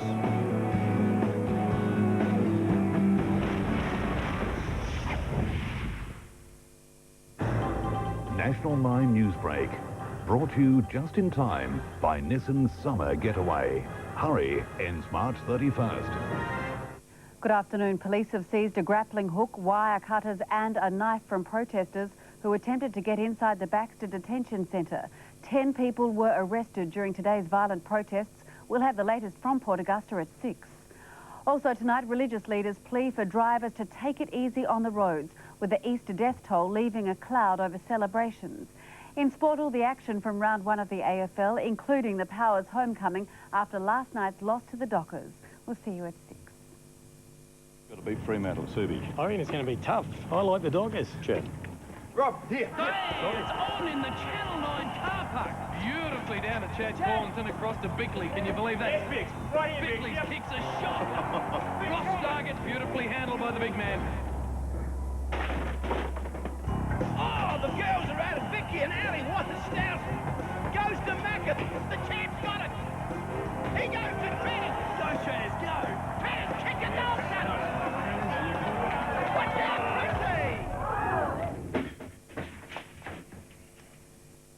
Join the best team in town as we hit full force football on Adelaide's 9 News.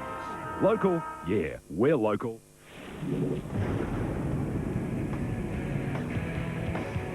Half-time at Amy Stadium, and it's the Crows leading by 15 points, 5-7 to 3 goals for Adelaide, starting with the opening 3 goals of the match inside of 7 minutes, kicked by Scott Welsh. Welsh unable to add to that tally despite having 3 shots at goal. So he's kicked 3, Burton and Skipworth 1 each for the Crows, while for the Eagles, Gardner, Hunter and Matera all singles. As you can see there, the Eagles midfielders winning plenty of the ball. The list headed by Andrew Endley with 15 touches, Fletcher 14, Braun 13 as well. They are getting plenty of the ball, Wayne, through the course of that midfield, but largely ineffective. There's not a lot happening up forward for the Eagles. Oh, exactly right. I think the reason for that is they're not getting the ball in there quick enough. The Adelaide Crows are getting numbers back, which makes it difficult. And when they do get the ball in there, the Adelaide Crows are basically running it out. Let's have a look at some of the highlights from the first half. Tyson Stenglein, as we said, 106 games in an Adelaide jumper. Got a warm welcome back from his former teammates, but at the other end of the ground, it was the Scott Welsh show early. Soccer off the ground after just 3 minutes. Crows were on the board first, and as we mentioned, he started the season as well as you can possibly hope to. 3 goals in the opening 7 minutes. Exactly right. The Adelaide forward line in the first quarter was just so open. They were pushing numbers back. They were running through the midfield, and Scott Welsh reaped the benefits of all of that and kicked 3 first quarter goals. And does the breeze play a factor with the style of game? Because both clubs ran it when they're going to that scoreboard end, longer, direct, down the centre. Yeah, look, we probably give the West Coast Eagles a little more credit than they deserved in the second quarter because they did have the win. The game did close down a little, but I thought towards the end of the second quarter that once again they got on top, even though there was probably a 1 or 2 goal breeze going their way. Phil Matera kicking a goal there for the Eagles. This got them back to within 15 points. And then Adam Hunter, a recipient of a 50-metre penalty, getting the Eagles back to a single-figure margin before Hayden Skipworth closed it out. If you can offer Neil Craig at the start of the match a 15-point half-time lead, there would be no worries he'd take that. I think he'd definitely take that, and just goes to show you that we all thought this game was going to be won and lost in the midfield. And look, West Coast Eagles have had a lot more of the ball through the midfield than Adelaide, yet Adelaide are winning, quite comfortably at half-time. Confirmation here of the all clear. A little bit of altercation, a little bit of feeling between these two clubs. No report on that incident, but like many, it will be no doubt had a look at by Peter Schwab and his team. Top 10 leading ball winners on the ground. 5 of the top 6 are Eagle players. No Chris Judd in that list. Just 6 touches to half-time. No, Judd and also McLeod have been very quiet. I think Judd 6 possessions, Andrew McLeod 5, and you know if you had have said that before the game, we would have laughed you off camera, Clinton. But look, they're two of the best players in the competition, and we come to see those guys play well. And look, they haven't lived up to that so far this game. Can almost hear the headline writer saying Brownlow hangover already. 5-7 to 3-4 Crows Way at half-time. Back in a moment here at Amy Stadium.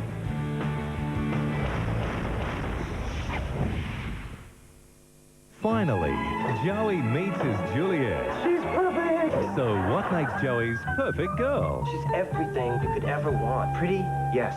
Funny? Yes. Smart? No. Hot new Joey, 7:30 Monday. Then at 8. How are my boys doing this evening? The air is thick with something at Charlie's. Jake! Yeah, I wish I could have saved that one for school. All new 2.5 Men following Joey Monday on 9. On a Survivor full of surprises, a storm, a mysterious box, and a massive betrayal. Here we go, for immunity, go! It'll come down to a nerve-wracking challenge. Survivor 7:30 Tuesday. Only 2 South Australians have experienced this joy, Mark Bickley and Warren Treadray. Now, your invitation to join the Premiers Club every Monday night. It's full force footy on Adelaide's National 9 News. The 2005 Toyota AFL season brought to you by our telecast sponsors Keno, A&R Computers and Radio Rentals. Second half about to get underway. Eagles to the right, Crows to the left. 4 premiership points are up for grabs here. Cox and Hudson the ruckman. And the Eagles will be going with the breeze. What there is Rashudo upends momentarily his former teammate Stenglein. Now he wants to go on with it in the middle with Banfield. Well, early signs that the Crows have had some heated words behind closed doors despite an impressive scoreboard. Judd towards the wing. Cousins. Got a push. Advantage. Play on. Braun. Now Cousins. The skipper to try and get involved. Good vision. Centering ball. Kerr the target. Now, where Punda's got into space out on his left, he had a look that way and then Riley picked him up. So Kerr now. There's Embley on the lead. Kerr just going to chip it towards Hansen. That's just playing into the Crows' hands. It's exactly what they want. You'd be better kicking it to the top of the square. Wirrapunda, good pressure on Rutten. Now, how nimble is he at ground level? He's caught, dumped, big tackle, hard, holding the ball. And 50 maybe, no. Hart quick to go, and why not? John Cock in space. He's got Riley down the line. Elects to go by foot. Riley can run here. Henschel leading short. Elects to go over the top. Perry on the run. 45 out for a golden start for the Crows. Missing to the near side. That would have hurt because they put plenty of energy into that opening 2 or 3 minutes. But have a look at this big hit with Stenglein and Mark Rashudo giving his former teammate a little bit of a welcome home to Amy. Very good French. Just goes to show you once you step over the white line, no longer. Hope he's got his insurance. Wirrapunda to bring it back into play. 17 points. In fact, make it 16 the Crows' way. Well, they kill you, those kicks. Absolutely rob you of confidence. McLeod towards Rashudo. Still under pressure, the Eagles here, Hudson. Hand pass effective in the end. Edwards has time to steady. Goes for goal and kicks it.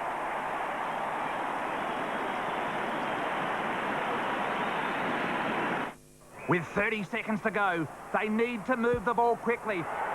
Never write this Midas team off. Bang! Hit the long ball into the goal square. Oh, what a grab! Absolutely sensational stuff. So get into Midas and grab a Midas car service from $99.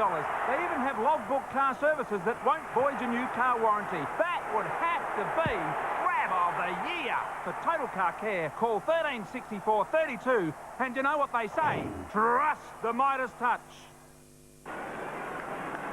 Amazing what 2 matches can do. The Wizard Cup final and just over half a quarter here.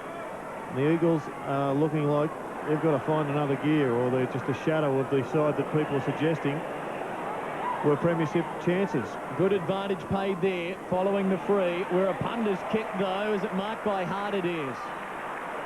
And that was an important grab. Matera didn't think he hung on to it long enough, but that's hardly surprising. Ben Hart read that so well. He read it so beautifully. He left his man well and truly before the kick was even delivered. Having a terrific game down back, the veteran, 11 possessions and 4 marks as Edwards releases wide for Henschel. His 3rd year of senior footy. Edwards running. He's the Crows' leading possession winner with 15. Riley delivers to the pocket. And good defensive work there, not fisting it away on that occasion. Darren Glass taking the mark. Now they'll effect the switch to Fletcher. Done a good job, Darren Glass. His opponent, Mark Stevens, has had only a couple of possessions. Yep, and just the 1 mark. And he has been the focal point a number of occasions. Where will the Eagles' drive come from? Fletcher, perhaps. Is he off? He is. McLeod, always wary of the circumstances, does well to force a bounce.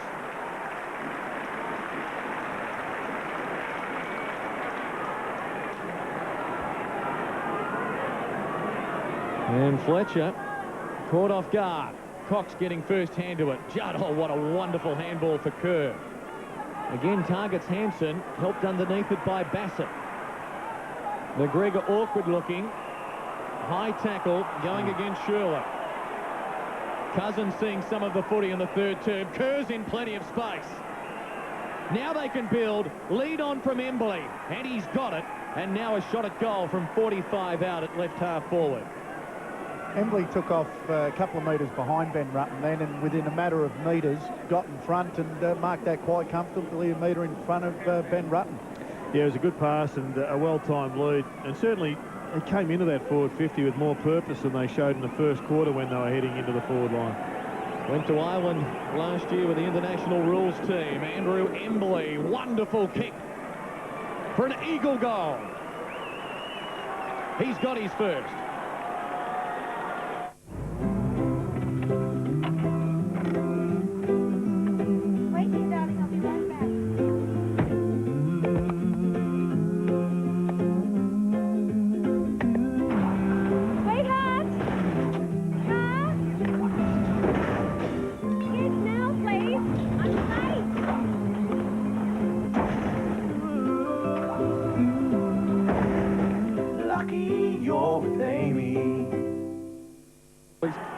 Early stages in the 3rd quarter.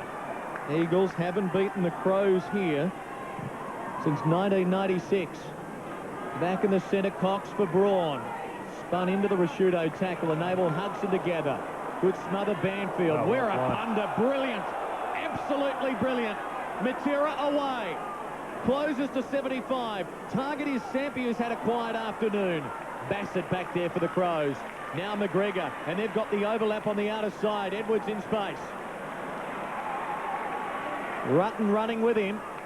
Can go back to Edwards if he can get a hold of it. Embley did well to slow them down.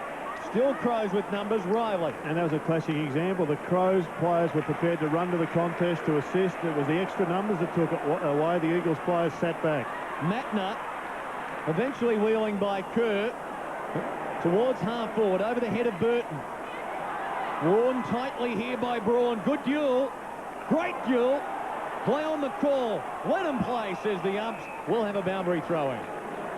Yeah, you sum that up, Jared. They're getting numbers to the footy. You see Edwards running off half-back and Rutten at full-back running up to support him.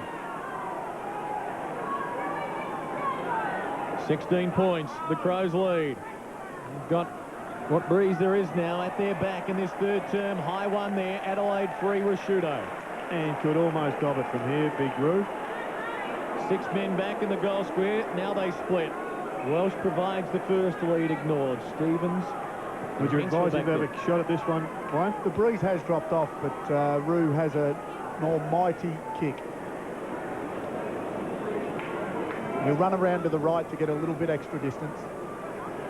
17 goals, his return last season. Almighty kick. It will land in the square. Eagles help it Back into play. Welsh elected to keep it in and could be costly because Jones can clear the Eagles. Trainer got in the way, but Burton readjusted well. Marks stands up. Riley, good build-up. What's the delivery like? Not good. Staker to spoil. Crows dangerous. McLeod. Stevens. Out wide. Johncock. They're all lining up. Henschel now with the mark, and he can think about it. Just a matter of time. They're just playing with so much fluency at the moment. It's a good spell now. I know that the Eagles got the last goal, but the Crows are the side that look like they're running the hardest. They're squaring the ball well. They're using it. Their forward line's playing as a team within a team. And as you see here, Henschel getting an easy mark inside 50, which, you know, really sets the Adelaide Crows up for a good lead. Started to emerge last year, and they'd be pretty keen for him to develop throughout the season. 22 years of age, born on Christmas Day, 1982. Trent Henschel looking to restore the Adelaide lead at 22 points. You're right behind the kick, and you can tell it's not straight. A let off for the Eagles. Daniel Chick awaiting a return to the fray. The Crows going a traditional 3-4-5 in the zone, Jared. And it's, well, there haven't been a hell of a lot of kick-ins for the West Coast. They've had 4. Adelaide have kicked 9 points, so I guess that was their 10th occasion they've had a crack at it.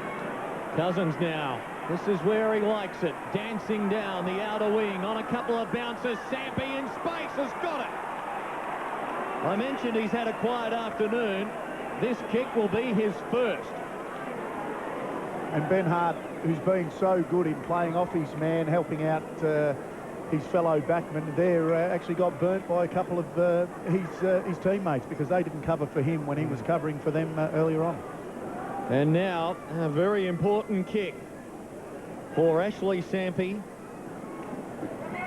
32 last year, including 5 in round 2 against the Power. He went on to win a car for the mark of the year. What's his kicking like? Pretty good. Eagles get 2 in a row, and they're back in business. Whether you work in an office or out on the road, A&R Computers do the job day in, day out. What a deal. Comes with dual-layer DVD burner, 17-inch screen, internet, printer, speakers and Windows XP for $11.99. Or an Asus notebook with CD burner, DVD player, widescreen, bag and a mouse for just $16.99. Ask A&R about getting the full experience on your new PC at A&R Adelaide, Holden Hill, Melrose Park, Noarlunga and Port Adelaide. Eagles closing now. Stenglein forcing it. Here's Cousins lifting. Burton getting in the way that time. Heading towards the boundary, and we'll have a throw in. It's been a good couple of minutes by the captain of the West Coast. And a number of players for the West Coast are going to have to really just go up a notch, find a different level of involvement in this game if they're to win. Because at the moment, there's too many guys looking flattish. And if you continue that through, they're just going to end up with not the result they wanted. They've got an up and running, a fired Adelaide side to compete with at home. McLeod paddling it for Johncock. Stripped of possession well by Staker. Butler kicks quickly. Touched off the boot, was it? Play on. Cox. Nimble skills from the big man. And he's kicked a wonderful goal. Taker Bowdeen Cox. Heard about Kev? No. Rumour has it he's never done it. Really? Not interested, apparently. Must be a genetic thing. If you haven't played Keno, you don't know what you're missing. Keno, win it by the minute. The award-winning Ford Territory has reached yet another high in Australian motoring, winning Wheels Magazine Car of the Year. Ford Territory. The possibilities are amazing.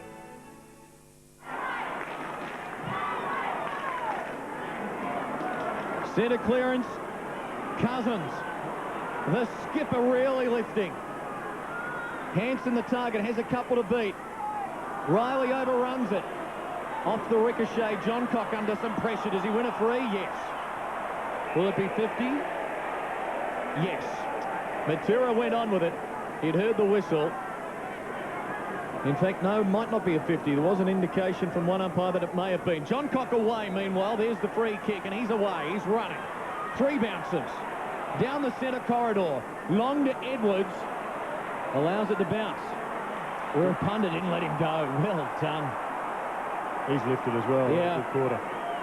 Eagles have looked more like the team we saw over the last month leading up to the season in this third quarter. Kerr's got Matera long. Tries to get it to him. He's got a double back. Not enough carry on the kick. And Bassett's in the way. Butler's now picking up Burton, and he really is struggling to keep running the distance with him. But Burton is such an aerobic player that Butler's got a major challenge. We're up under another touch, and Kerr coming up for possession number 18. Cousins 7 possessions so far in this third quarter. He has slipped into top gear. All of a sudden, those easy possessions through the midfield are becoming damaging. And your point about them playing man-on-man is absolutely spot on. At the start of every centre bounce, we can see that both clubs have got 6 men in their forward line and 6 men in their defence. Fletcher, 55 out to the top of the square. Matera waiting for the crumbs. Rutten does well. Big man with poise and a good finish for Hart. Now McGregor. Back to Hart. Long towards the wing. Hunter in front, can't get it. Cousins, ubiquitous at the moment. For Kerr, also finding plenty of the football. For Fletcher. Jones. Some spirit, some run about them, but that's a blazing away haphazard kick, and McGregor is there to relieve and finds Burton. And Daniel Kerr's having some sort of quarter. 8 possessions for the quarter. Gee, Burton took his full measure of time there as danger approached fast. This is the bloke who needs to lift for the Crows. They need 10 minutes out of McLeod, and they can set up a few goals. Now they can go Burton. Clark to Shepherd. Burton lost it. Mattner in support. Good screen. On the left towards half forward for Perry. Bounce was kind. Slips the would-be tackler. Handball to Edwards. Snap towards goal. Across the face. Stevens won't get there. And Glass has bobbled it over the line for a throw-in. Wayne Schwass. Well, the Eagles are certainly making a sort of charge at the Crows at the moment. They're doing it 1 man down. Andrew McDougall hasn't made his way back onto the ground or even the bench after half-time. And you suspect it has something to do with that knock he received to the right shoulder in the first quarter. I'll confirm that at 3/4 time. Thanks, Wayne. Free kick to the Eagles from the throw-in. Kerr is just getting a mountain of touches on that outer side. They pushed Chris Judd to the goal square. I think it's a good move. He looks just about spent, needs a spell. But when the game is in the balance like this, you can't have your best players rotating off the ground. You've got to push them forward, give them a rest in the goal square where they can still have an impact. Kerr's kick out of bounds on the full. McGregor now from half back. 39,055 today's attendance on a beautiful Easter Sunday in Adelaide as McGregor drives to half forward. Hunter for Fletcher. To Butler at centre half back. Has time. Drifts it for Glass. Now, his options are few, so he goes short. Butler's told to play on. The kick not 15. Glass, great awareness of what was going on to come and provide the Shepherd. But Burton's got it now. Crows have got a couple of loose men. Should go quickly, they do. Riley drops what he normally takes. Will get a second chance. And another error. Good hands. Oh, the Eagle half-back line, terrific. Cousins, the Polly Farmer-like hand pass. Out for Kerr. And he's finding an opening as well. High ball inside the 50. Crows with weight of numbers. The ball's still to be won, though. Dowdy, risky. John Cock for Rutten. Sampi desperate. McLeod collared. West Coast looking good. Kerr, chip around the body. McGregor. Oh, he was sandwiched between 2 of them. And he finds the line. Well done. Both sides would be disappointed with how they come into the forward line. Then you had loose guys. It was a mistake by Riley on their half-forward line, a drop mark, and then an awful kick coming into the forward line when a guy was free, Jerry. Yeah, that Matera just needed to be a normal 30-metre drop punt, and fatigue is really setting in for both sides. They're pensive behind the glass, the respective coaches. We will have a bounce. 45 out from the Eagle goal. They have not led this match. They trailed earlier this quarter by 22 points. They're 5 points down. Crowded forward zone. Sampi, Gardner, Lynch, quiet afternoon. Caught. Throw. Adelaide free kick. Blocked it up well. Both half-back lines or defences have been able to withstand almost certain goals. Matner. Running with him, Burton. Closes and delivers well for Perry. Now, right on the edge of his range, will have to kick it 55 metres. Have you seen a guy that runs as hard in a game, Gerard, than Brett Burton? He's look, we all know that the times he does for 5Ks is Olympic trial times and that sort of stuff, but often that's not reflected in the way they play. He's run a long way today. And he's done a great job so far for the Crows. Perry. Good kick. Great goal. What a goal!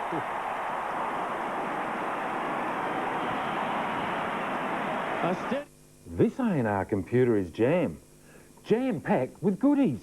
You get this webcam, you get this MP3 player, you get this colour multifunction print copy scan thingo, you get a 17-inch LCD, you get a dual-layer DVD burner, internet connection, Windows XP Home, speakers, keyboard, mouse, mat, just $15.99, or flexi rent for $19.85 a week at A&R City, Holden Hill, Melrose Park, Noarlunga and Port Adelaide.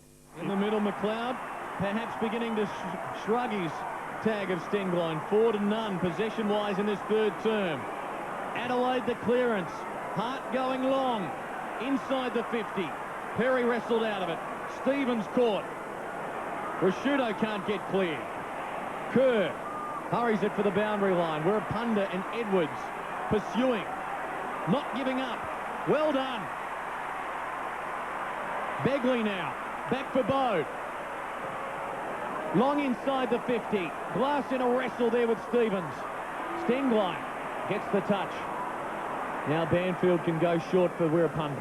It was a courageous effort there by Stengline and an important one. That long bomb in at the moment is exposing the West Coast defence. Time on third quarter. Less than 5 minutes from their final break.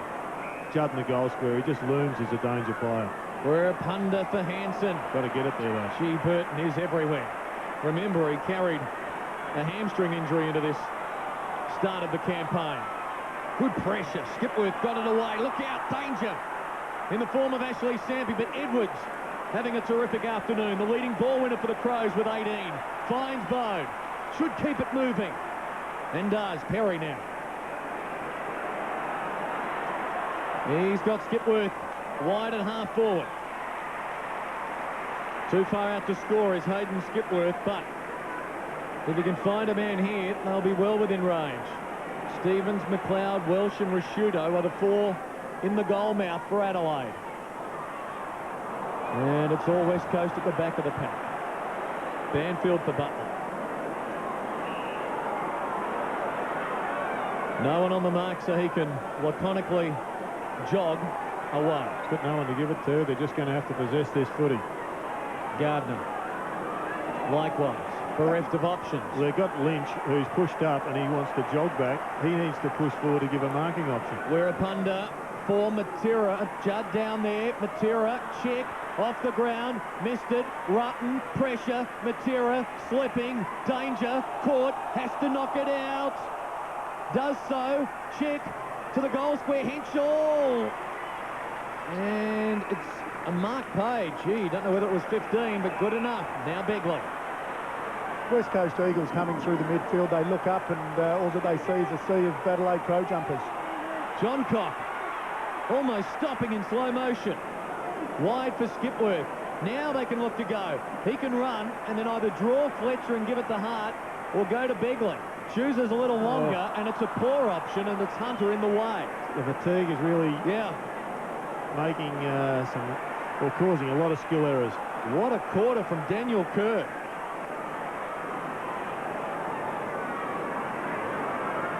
Leading ball winner with 23 touches. Cousins and Fletcher also above 20. This is Hansen driving it inside the 50. Sampy, the big lead. Edwards in front. Already taken one terrific mark today. Burton had to get it on quickly. Henschel backed himself. Gee, found an opening too. McGregor can't take it. Kerr, Eagles are lining up. They're just bombing it in there, hoping that eventually the wall will break. Will it be now? Chick at ground level. Judd, look out. Caught. Shrugs the tackle. And Burton is back there doing it all, Brett Burton. He's everywhere, the Birdman. Not the chicken man. Burton away. He is everywhere. And he wants to go himself.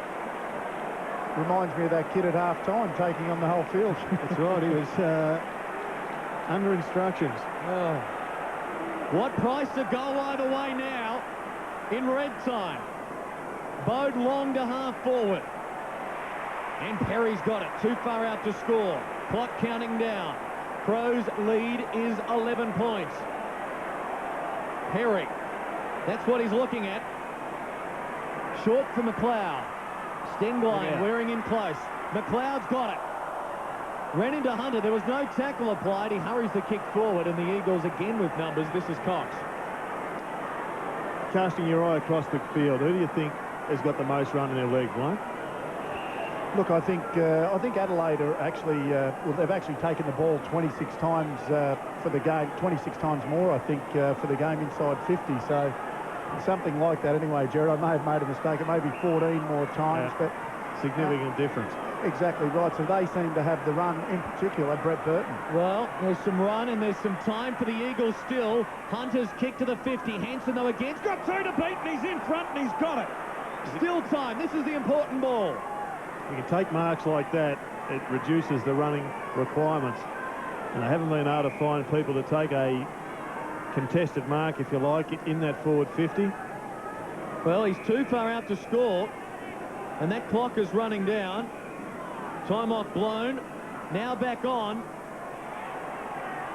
Lead is now Embley to the pocket. Has to mark it, does. Will be a kick after the siren for Andrew Embley.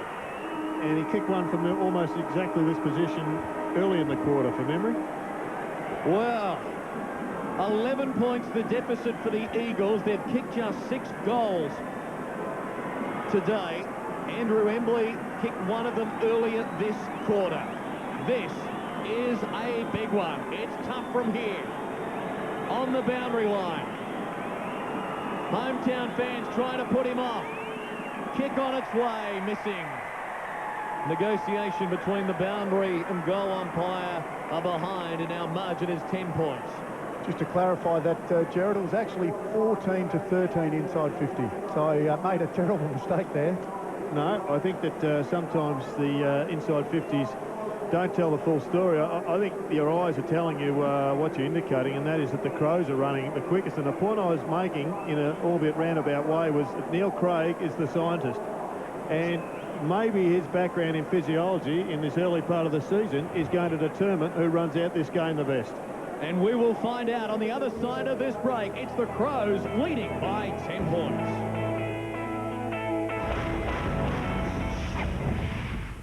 A wild day at Baxter with violent clashes between protesters and police. The spirit of Easter right across Adelaide, and the power humbled in the west. Local? Yeah, we're local. On a current affair, the Aussie cult leader banned by the church. It's not the public's business. His followers are collecting a welfare bonanza. You have 16 children? Yeah, but I don't want to put that on the camera. Thousands of dollars a month. When was the last time you were? I never have. At taxpayers' expense. Fooling Centrelink, that's fraud. Plus, what do these two men have in common? It's the same person. Once your body wants to be thin, start losing weight. How he did it will amaze you. Monday on A Current Affair.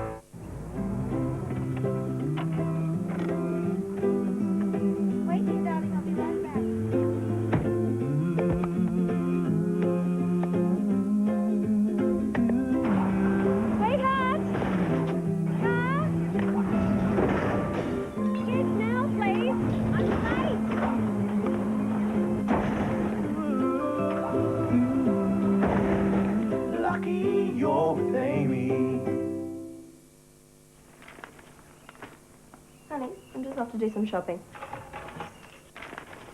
I was just thinking the same thing.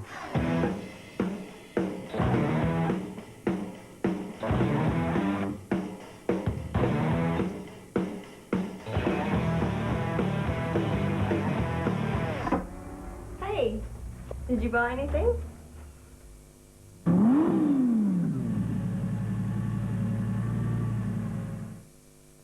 Metropolitan Plumbing. Metropolitan Plumbing. Metropolitan Plumbing. Metropolitan Plumbing. Metropolitan Plumbing. Metropolitan Plumbing. Metropolitan Plumbing. Just a quick reminder that Metropolitan Plumbing can fix leaking taps, blocked drains and hot water heaters within the hour. All areas, 24 hours, 7 days. Yes, 7 days a week. Metropolitan Plumbing. Jenny Craig, please. This is Kirstie Alley. Yes, in regards to me being fat. Can you hold on a second? Hey, you're chubby too. Let's lose weight together. They have really yummy food. That'll make it easy for us. They have chicken fettuccine. Call 131992 for Jenny's $10 trial. Lose 10 kilos for just $10. Jenny! Hey, listen, girl, I'm fat. Have you called Jenny yet? The QEH Research Foundation Home Lottery features a grand prize showcase worth over $1 million. You could win this fully furnished Scott Salisbury home, plus a Porsche 911 Carrera and $10,000 cash. One lucky winner gets it all. The QEH Research Foundation Home Lottery, 2005 prizes. Your chances of winning are 1 in 20. Call 1300 852 177 to order your ticket or visit our website. This is my Adelaide. 7:30 Thursday, James is on tour. Donald George Fredman. Soaking up the flavours of the town he calls home. All fantastic. Getaways in your own backyard. 7:30 Thursday on 9. Nice of you to get dressed up for the occasion too, mate. The 2005 Toyota AFL season brought to you by our telecar sponsors Hungry Jack's, Amy and Midas Car Care.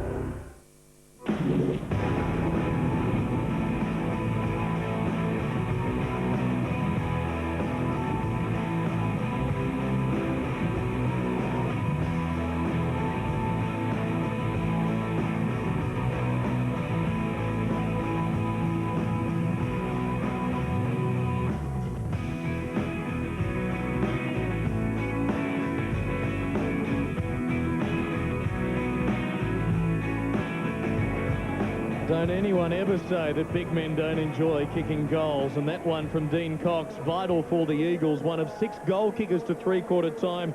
The Crows have had 5 of them. Scott Welsh, his 3 goals came in the game's opening 7 minutes, quarter to play, and the 4 points are there to be won. Adelaide by 10 points. The Eagles with plenty of the ball through their key midfielders, Daniel Kerr with stacks of it during the course of that third quarter. We showed you the final score earlier from the match at the SCG. The MCG result coming up now on Richmond and Geelong. If you want to watch the replay later on, best you look away now.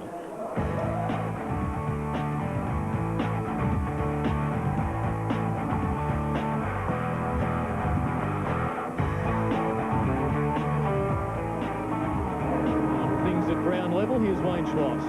Clinton, the Eagles, if they're a chance to run over an Adelaide side here at Amy Stadium, they'll have to do it one man down. Can confirm now that Andrew McDougall, unfortunately for the West Coast Eagles, has done a right AC joint. He's currently being assessed inside the rooms at the moment. Will take no further part. In actual fact, hasn't made his way back to the bench since half-time. If body language is anything to go by, half a dozen Eagles players getting their calves and thighs and hamstrings worked on, as opposed to Adelaide, the only man there getting some work. Scary thought, Andrew McLeod. Well, they actually do look a little bit more spent than the Crows, but I guess to level that up, if we have a look at the flags up there, Wayne Carey, the sea breeze looks like it's kicked in behind that southerly, and it's pressing pretty hard down towards the end at which the Eagles will be kicking. Yeah, it can do that here, Jared. It definitely has kicked up by the look of the flags. 7-9 to 6-5. Adelaide just the 8 wins last season. They lost their first 4 matches and never recovered. The Eagles began last year, remember, with a thrilling victory against the Bulldogs, where they came from behind a number of times at the Telstra Dome to win by 7 points.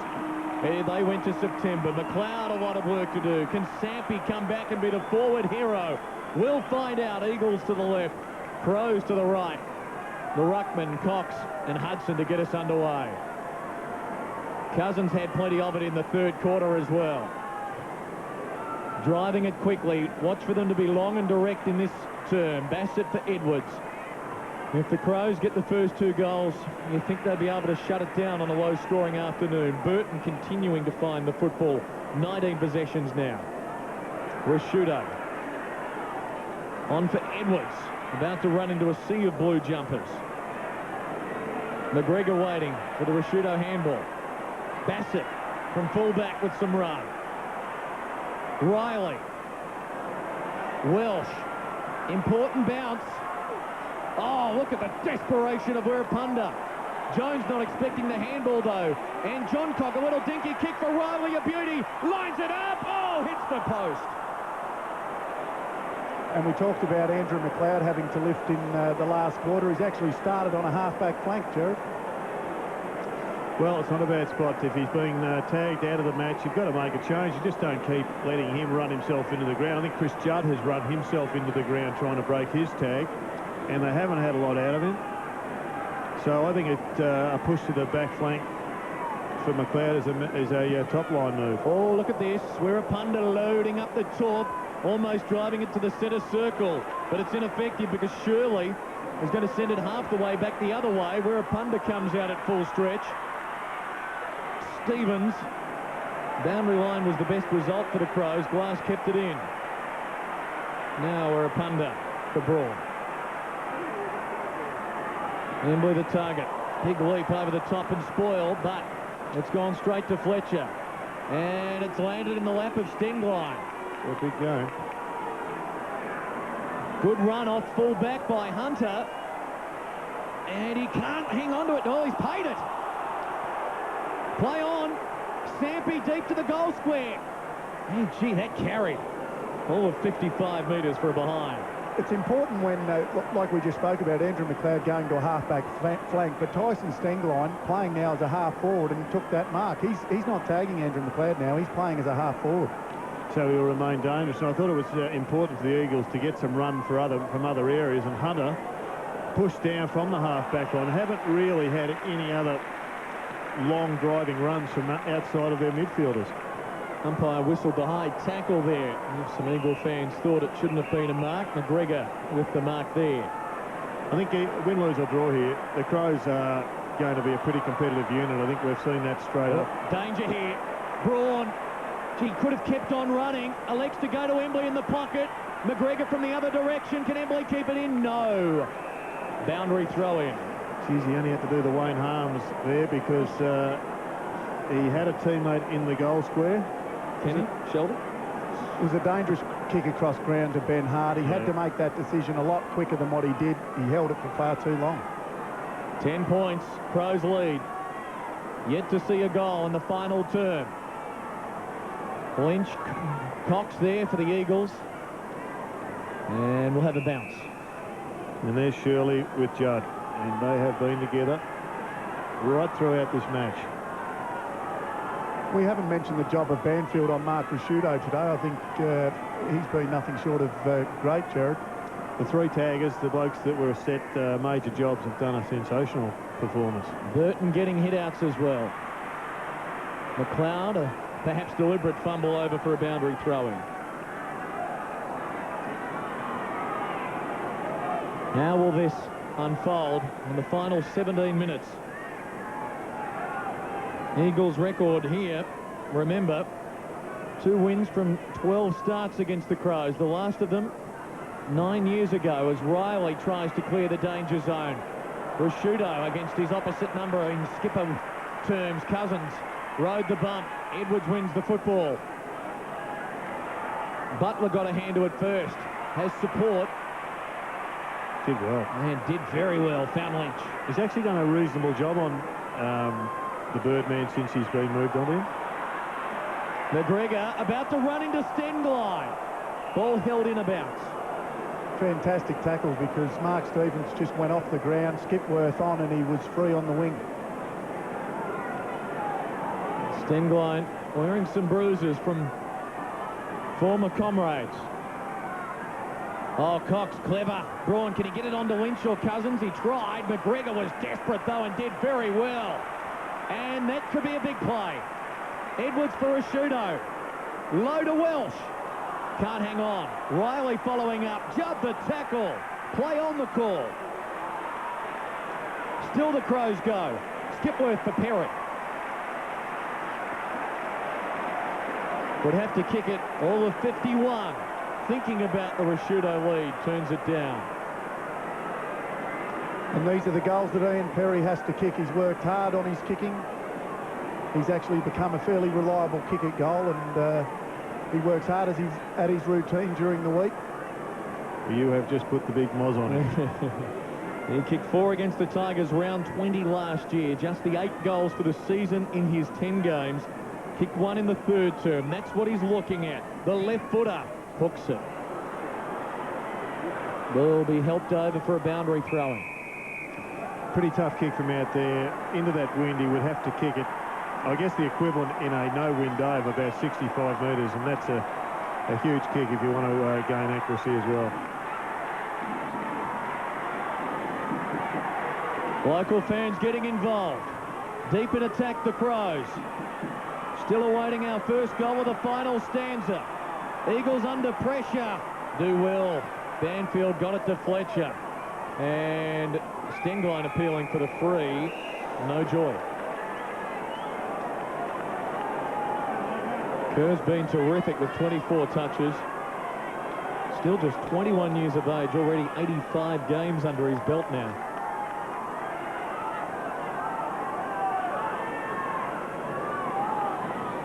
There is an arm wrestle if ever there was one. And a free kick inevitable out of that passage of play. It's Adelaide's way, Bode. Given the injury to McDougall and the lack of effect of Quinton Lynch, they've almost come into this play where they are, in effect, 2 runners down, the Eagles. Skipworth finds Johncock. Good kick.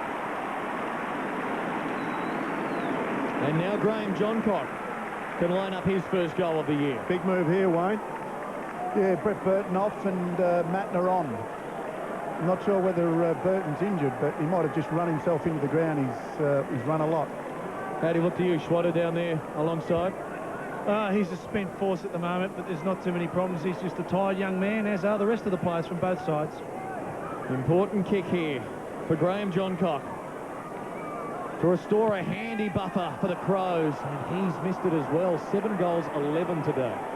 And he basically, by way of his hand signal, said, what happened to the twist there of the footy? Yeah, if you're going to miss, you want to miss on that side. I mean, that's where the ball's going to. It's going to go from right to left. So if you are going to make a mistake, make it on that side. Who will be able to run this game out better? So far this opening weekend, a lot of cramping in the final term. A warm day in Adelaide today, as we mentioned earlier, 26 degrees. Bobbled marking attempt by Glass opens the door. Edwards handball, though, to Mattner. Oh, well done, Judd. Oh, just brilliant. Releases Braun. The field opens up for him. He can run down that outer wing. Kicking long and direct towards the pocket. Emble's got it. Now, very tight angle. Missed one from a tight angle after the three-quarter time siren, but was very confident there to turn around and go back for a deliberate shot at goal. If the pocket up the other end's the hardest, this is the second hardest. But that was the kick that you were talking about. Braun actually ignored 2 or 3 short opportunities. A couple of blokes calling for the handball. He took a bounce and he just kicked long to the lead of Embley. If they can push that lead further in front, they've got the right way to goal. Tight angle. Pretty good kick. Oh, he's got it! What a goal! Thank you, ladies and gentlemen. I have big news. Radio Rentals brings you 4 years interest-free. That's a massive 4 years interest-free on widescreen, plasma and LCD TVs. You can get 4 years interest-free on fridges and washers at Radio Rentals. You can even get furniture with 4 years interest-free. With 4 years interest-free at SA's biggest electrical retailer, you don't need to shop anywhere else. Now that's big! Embley, the leading goal kicker for the Eagles, now with 2. Hometown crowd getting restless. Adelaide's lead is 5 points. They have led all afternoon. The first goal came 3 minutes into the match. They haven't trailed since. The Eagles have come from 22 points behind, but they've still got work to do. They'll win a free here on halfback, wearing the bruise, Sam Butler. Well, Sam just went in a bit lower than Perry. Perry didn't get down low, and in effect, I think Sam Butler just drew his own free kick by crashing into Perry's knees. Short to midfield. Now Jones. Gardner on the big lead. In the second of the set of circles, he takes it. West Coast looking ominous now. This is a good build-up. Gardner long to half forward. Target Hunter in front. Flies, no mark. Edwards jumped by Embley. Before the throw, that one. Bassett for Matner on the counter punch. Henschel. Keep it moving, say the crowd. He does. Perry. Just a fraction too far out. Welsh wants it deep. He goes to him. Welsh in a wrestle behind. Wirapunda has been nothing short of fantastic down back. And kicks that to where Stingline at least had a contest against McLeod, who dropped the mark, and it opens the door for the Eagles now, because Chick can send them deep inside 50. Alex just a wedge towards Embley again, and he's got it at full stretch. And we know he can kick a football. If he can kick it 55 metres now, the Eagles could be in front for the first time. Well, he had to take that mark because Daniel Chick effectively ignored Staker. It was Staker's man who peeled off to go to Chick. So he was running wide, but he had his man in his sights, and he was good enough to make the pass. 5 points the margin. Schwatter. Daniel Kerr has come off cramping in both legs, about to get some work. Ben Cousins didn't get much of a respite. Perhaps someone that can give the Crows a spark is James Bentley. Very few game time minutes. Embley missing to the right-hand side. The margin is 4 points. 2 goals, 3. His return. Cramping up will be an issue in the final stages of this match. 11 minutes remaining. It's hurt them, the injury to McDougall. Oh, could be costly from the kick-in. Sampy to give the Eagles the lead. Close. No. To the left-hand side. Yeah, you'd have to be wondering why Ben Hart would try to go short in the corridor when the game's so close. He had Begley out on his right-hand side, basically on the 50-metre line. Fatigue. Eagles were kings of the close game last year. 7 matches decided by 10 points or less. They went 4 and 3 in them. Oh, he's now kicked outside the square, and it's going to be a bounce on the edge of the Eagles' goal square. And Quentin Lynch has come on to get some legs out there. He hasn't got too much to offer in that department, but he is fresh. Well, Ben Hart, in his comeback game, has had a terrific one, but 2 crucial mistakes in the last minute. Now, will they look to concede a behind, and then it will be 2 points the difference. Judd dangerous. Look at him lurking. Followed by Shirley. From the bounce, they try to concede a behind. They do. And then, gee, the Wizard Cup rule would have been exciting if it was to play on from back into play. So Hart's going to do it again. This is what happened last time. There it is. Whole foot has to be behind her on the line there. So that might have been on the line. Great vision, line. 2 points the difference now. Over the top, Rutten's got it. Marks in the last quarter. They always felt as if they were doubly important to any other quarter. Shirley for Dowd. Look out. Closing fast. Diving was Sampy, but he got his kick away inside the 50. There's no free kick. There's no free kick, and the local fans are fuming. As they should be. He just took him out of the contest there. He came from the front, and that had to be a Crows free kick. There's been some Tiki Touchwood free kicks already in the first round of forwards, and that was one they've missed. Turnover from the Braun kick. Clark marks on the outer wing. Adelaide with just 2 behinds in this final term, of which half of it has already elapsed. The Eagles with 1 goal 3. Another look. I think sometimes when a forward actually plays for the free kick too much, the free kick was probably there, but when you play too much, they're just not going to pay it. You're better off trying to stand your ground. Check. Gains 20, 25, 30 metres. Will it stay in? No, Rashudo happy for a throw in. I reckon the Crows have got to just find a way to neutralise the Eagles at these stoppages. They just appear to be dominating at these stoppages. I think Cox's use of the footy, or getting first use of the footy, has been important. It's not a great sight for Crows fans. Burton, with 19 possessions and 7 marks, has had a good afternoon. Judd, still seemingly with petrol in the tank. Adelaide with numbers back. Fumble from Hart. What's happening to him in the final term? That one, okay. Bassett. Now Bode. Need a steadying goal. Will John Cock be able to be on the end of it? Not quite. McLeod desperate. John Cock's got it. In the shadows of the stand. Bassett. Just a chip to the pocket. Not a good option. We're a punter. What a game he's having. We've got Cousins on the other side to switch. Got the overlap player because Gardner's going to take Edwards, and Edwards' man Chick has worked straight back down to the half-forward line. So Gardner's got to get this ball. Now he can use Chick or he can use Jones on the wing. Get it on, Michael. You've got Jones running into space. He sends it to him. And Jones drops a mark. Caught, met in a good pressure. Good shepherd provided by Chick, enabled Braun to gather. Now Judd. Butler. 60 out. Chip ball. Stampy to run onto it with Matera. Can Matera find an opening? 45 metres out. Goes for goal. Hooks the kick. And we've got a one-point game at Amy Stadium. We've had two options now. For the last two shots at goal, Stampy has ignored Matera, and Matera has ignored somebody who was leading up the ground. Both of them were legitimate in that they were only 35 metres out, but I guess it's that issue of judgment, whether you should take on the responsibility yourself or whether you should pass it on to someone else. And under the pressure of the last quarter, there's been some pretty easy mistakes made. Yep. The Crows have been plucky, courageous and all that, but right now they want the 4 points. They haven't trailed all day. That was a good Masters kid. Hanson for Cousins. The Eagles are firing every shot. Can they get a mark inside 50? No, Chick. Perhaps spoiled by Judd. Still the Eagles lurk.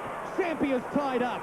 A bounce 20 metres out from the West Coast goal. They trail by a point. They're just not working for each other down in that forward line at the moment. And that was another occasion. Both guys, great team players in Judd and Chick, but they just weren't communicating together. Kerr replaces Cousins. Bounce. Eagles in attack. Caught. Judd the tackle. Edwards the clearance. West Coast though 3-on-1. The one's Rashudo, but even he's not going to win a ball there. Gee, no mark for Kerr. Not paid. Hanson and Banfield off the ground. Was it touched inside? No. Boundary umpire says out on the full. Crows to bring it back into play. Skipworth. This is an important contest. Gardner versus Clark. At the back, Rashudo. Can he get it onto Bassett? Good pressure, Banfield. Bode saw Bassett. Fletcher, good pressure. It's fabulous, desperate footy. And there'll be a bounce on the wing. There weren't a lot of Eagles players running to get in behind the footy there. That was one tap, one little nudge forward away from a free man running forward. Mark Rashudo didn't get any stats for that or the one before, but great contest. Got Stampy behind the ball here now, the Eagles. But Bode for Bassett. Skipworth has to kick to a contest, though. Perry's got a couple to beat. Man in front, not paid! That was a good decision. Stampy. Staker had first grab at that one. Look out, Banfield on a collision course. Was that off the boot? No. Boundary throw-in from Shirley. Well, even Staker thought that was a mark. Yeah. He stopped playing. He thought, you've got to pay this umpire. Staker stops and thinks that Ian Perry has actually marked it here, and the umpire didn't pay it. Turning to KG and Cornsey. I think it's going to be a poor decision. Oh, the Eagles have got the breakaway. Gardner, can he give it to Kerr? Awkwardly, but Kerr's got it now. They're a point down. Oh, tackle by Mattner. Brilliant. We get 50 here. Careful, boys. Nothing stupid now with 6 minutes to go of a one-point game. They're running on empty both sides, but that was just a critical mistake. He thought the shepherd was applied, but it was a brilliant tackle. Oh, the kick risky. Flirtatious. Stop the clock, boundary throw-in. That is desperation at its greatest. He did not want to be Shepherd then. He ran straight through to Shepherd. Fantastic tackle here by Marty Matner. Pretty weak effort by the person shepherding there. I'm not sure who that was, Jared. Boundary throw-in. We're in time on of the last quarter. Two desperate teams slugging it out. Skipworth to half forward. A wrestle. Play on the call. Staker about to run into trouble. Near the boundary line. Kerr. Quickly. Lucky. Lands with Cousins. Cousins just on the ground. Very lucky. Defensive side of the wing. 53 plays 52. Cousins, and it's landed in the lap of Stengline. Well, that is amazing how it was able to take that mark. Gee, loose checking from the Crows. Riley replacing Rashudo. Butler back for Gardner. Where's the runners now behind him? They're not forthcoming. They're dead on their feet. They've got 5 more minutes to go. He's told to play on now. He's taken his time. And a kick smothered by Riley just on the ground with fresh legs. Welsh, nice little dummy. Oh, and his kick smothered by Gardner. Jones, clever, with poise. Lynch, wide. Hanson. Cousins now with Doughty. Clever. Hanson caught. Great tackling here. And fair too. No, it was in the back. Now Hanson should go back and have a shot here regardless, and a miss would level the scores. I've never seen more runners who don't want to run in my life. They are absolutely, if I can use this footy vernacular, I think it sums it up perfectly. They are stuffed. Thank you. They are completely out on their feet. Yeah. They are not running. Garden had the ball. You looked around, there's 4 of the best midfielders in the comp. Nobody wanted to go past him. The pressure in the midfield, the pressure now has gone to another level. Like you said, they're out on their feet, but the pressure's lifted. Takes one kick. Could this young man make his biggest mark in AFL football yet with a phenomenal goal? They've not beaten the Crows here since '96. They have not led today. Hanson to try and give the West Coast Eagles the lead. What a goal! Here it is, your new Holden Caprice. Rear DVD screens, leather interior, and 250 kilowatts of V8 power. New Caprice, with sports-tuned suspension, the luxury of Holden's finest engineering. Immobilize. And the security of Holden's satellite tracking.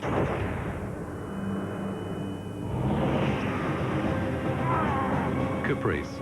Holden Caprice. Great poise from the 21-year-old. West Coast with the only 2 goals of the final quarter, with 5 of the last 6 of the match. And they've come from 22 points down to be in front. Wayne Swice, Rashudo about to come on. Take that as a yes. Banfield charging through, brought down by Edwards. Check the soccer. High, eagle free. And Braun has just fought the great fight today. He's been up against a pretty tough opponent, but he's worn him out. His man's on the bench at the moment. I suspect he may be injured, Burton. Kick carries Embley and Bassett. Rutten paddling it for the line. Cousins. Still working. Hanson puts Stengline well and truly under the pump. No chance to get rid of it. Bounces. Rashudo comes on.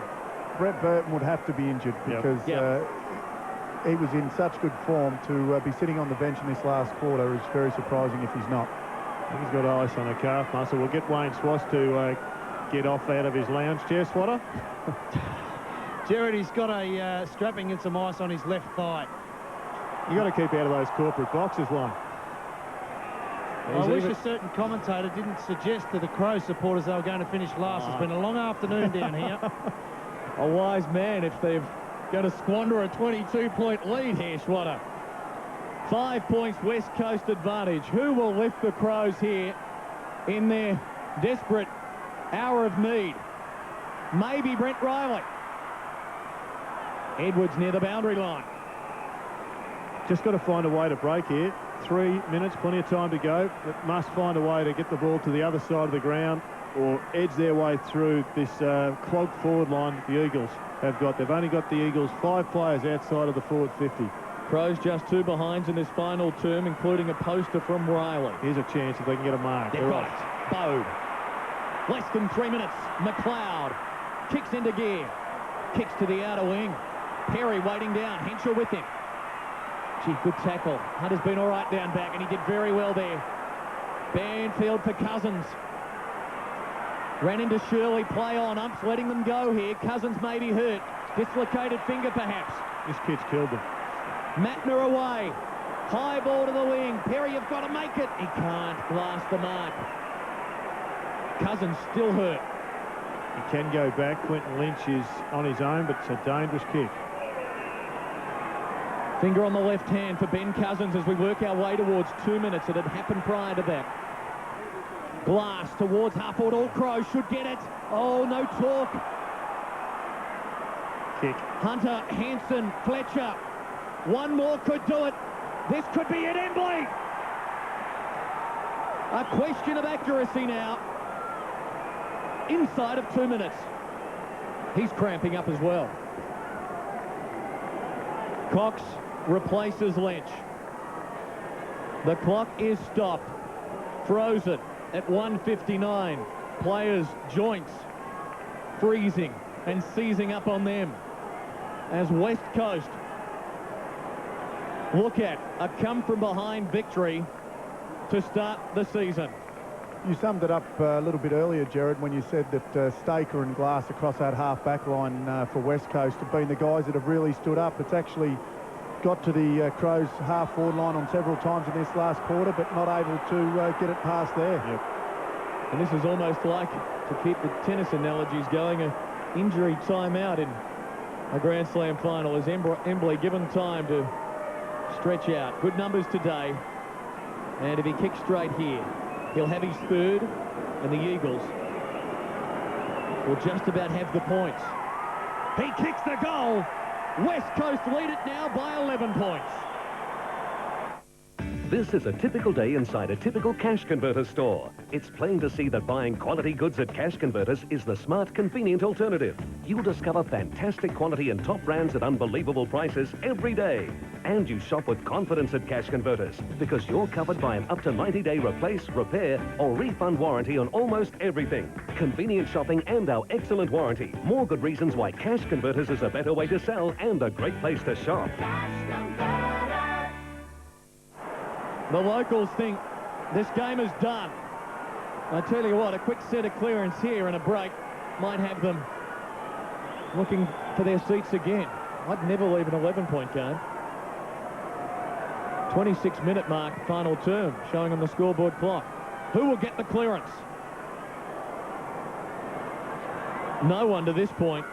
They've pushed Hanson back as a spare man in defence. They've just, they're happy now, Shutting the it Eagles. down. Shut it down, just block this up. They won't care if there's 4 more centre bounces, and they will go on now and win this match, the Eagles. And they haven't played well, the Eagles. They have just had to graft this victory. They haven't had too many individual players stand out, particularly their star players, but it's been a courageous victory. Gardner, the palm, Edwards hurries a kick forward. Henshaw, Glass, no free. That's the worst thing for the Crows. A bounce, although umpire Wynn stops the clock at 55 seconds. 55. You can still win, and that's what's exciting. One quick kick here, and they get a goal, the Crows, but they would have to do kick 2 in a minute, and they haven't kicked a goal this quarter. Clock is running now. Bounce astray. Clark gets it down. Bounce eludes Rashudo. Sampi picked it up in the second half after a very quiet opening 2 stanzas. Matera towards Embley, who's become the dominant forward for them. Adelaide to try and run. They've got half a minute. This is Rutten. No time for finessing. Kerr was tackled. Riley, quick hands for Bassett. Rashudo. Perry with 2 to beat. Eagles with the numbers. Kerr holding it down. Hanson for Glass. And they can happily run it down now. There's a free kick for Sampi, and for the first time since 1996, the Eagles have beaten the Crows in Adelaide. What a gutsy victory this was. A low-scoring afternoon. A taxing afternoon physically, but the reward is a valuable 4 premiership points. Ashley Sampi, well, ambitiously believing the final score is not yet inked in the AFL record. He might have a crack from 65 metres out. Well, he's one of the few players on the ground that's got the capacity to kick at that distance. The unloads on a torpy. Here will go the drop punt, and it will land short. Final score 9-10 to 7-11. The West Coast Eagles trailed by 22 points early in the 3rd quarter when Edwards goaled a couple of minutes in. But at a ground that has been their graveyard so often, they've kicked 6 of the last 7 goals of the match to win it by 11 points. There's our final, 9-10 to 7 goals 11. Andrew Embley, the only multiple goal kicker for the Eagles, he booted 3. Scott Welsh, 3 goals in the opening 7 minutes, was thinking this is going to be a dream season.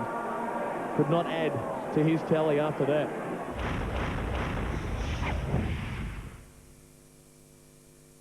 Good afternoon. Coming up in National 9 News, police accused of heavy-handed tactics after a day of violent protests at Port Augusta's Baxter Detention Centre. 10 demonstrators were arrested today, including 4 men who tried to break through the compound using wire cutters and a grappling hook. Church services across Adelaide have celebrated the resurrection of Christ as religious leaders pray for an end to the carnage on our roads. And in sport, the fallout after the Power's disappointing season opener, plus the other round 1 highlights. We'll see you at 6. If you ever doubted life was worth living, then just take a look at Molly and Sophie. A year after their terrible accident. She wanted to walk, and she wanted to walk again and again and again. This is real courage. Also, everyone's doing it. Now see what Google's up to next. And broke, disgraced, out on his ear. What a sad case. So why is John Elliott still laughing? Toyota presents 60 Minutes tonight. Heard about Kev? No. Rumour has it he's never done it. Really? Not interested, apparently. Must be a genetic thing. If you haven't played Keno, you don't know what you're missing. Keno, win it by the minute. Be stuffed as I can think of any other crust, like Pizza Hut's. Cheese and bacon, stuffed crust. I mean, I reckon they're just showing off now. 131166. Show-offs. This week at Kmart, there's an amazing 20% off all underwear, socks, hosiery and sleepwear. Deck out your entire family and their favourite brands for a huge 20% off. Ends Sunday, April 3. Kmart, cutting the cost of living. The award-winning Ford Territory has reached yet another high in Australian motoring, winning Wheels Magazine Car of the Year. Ford Territory. The possibilities are amazing. Beat this. High-performance NEC notebooks at unbeatable A&R prices. Like this NEC with Pentium M 1.6 dual-layer DVD burner, fast 40GB hard drive, 256meg of RAM and Windows XP Home for $19.99. Or a powerful Pentium M 1.8 dual-layer DVD burner, fast 80GB hard drive, 512meg of RAM and Windows XP Pro, $26.99. And they're exclusive to all A&R stores throughout Adelaide. Hey, there's one near you.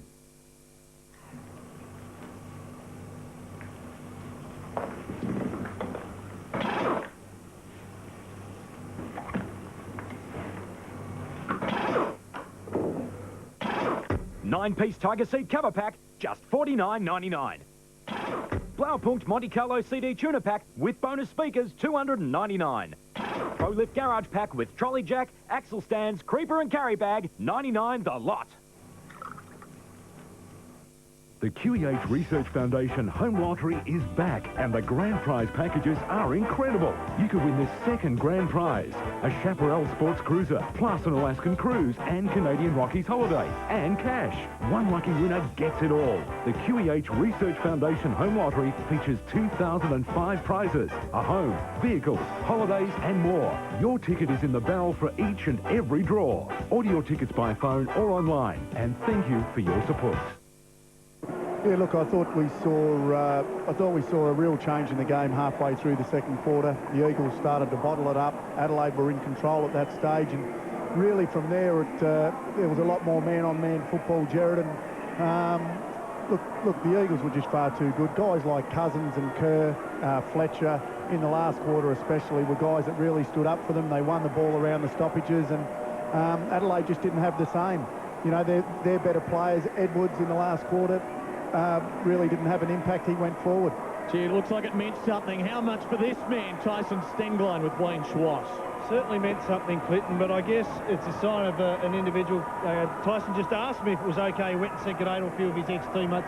Perhaps a little bit bittersweet today. You've made the move across or back home to Perth, but you played against a bunch of blokes that you know so well, and there's a lot of great friends here. Yeah, there is. It was a weird feeling today, a bit different than the usual games, but you know, I'm just wrapped that we came away with the win, and it's going to do us a lot of good. Now, it certainly wasn't pretty, but I guess that's a sign of a good side. The number of your better players, your more senior and expected players to perform well. Didn't have the best of the days, most notably Chris Judd, I guess, but still the sign of a good side is that come interstate to a place that you don't have a good record at and still win the game.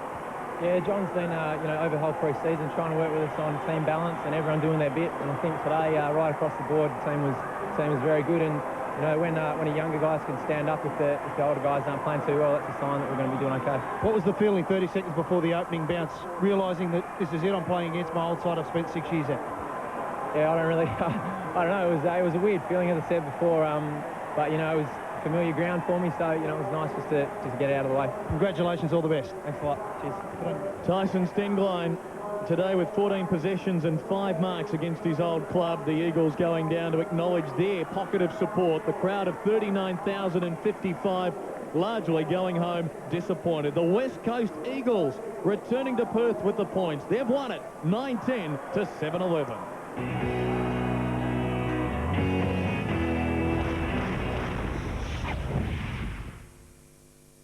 Beat Fremantle Subi. I reckon it's going to be tough. I like the Doggers. Chad.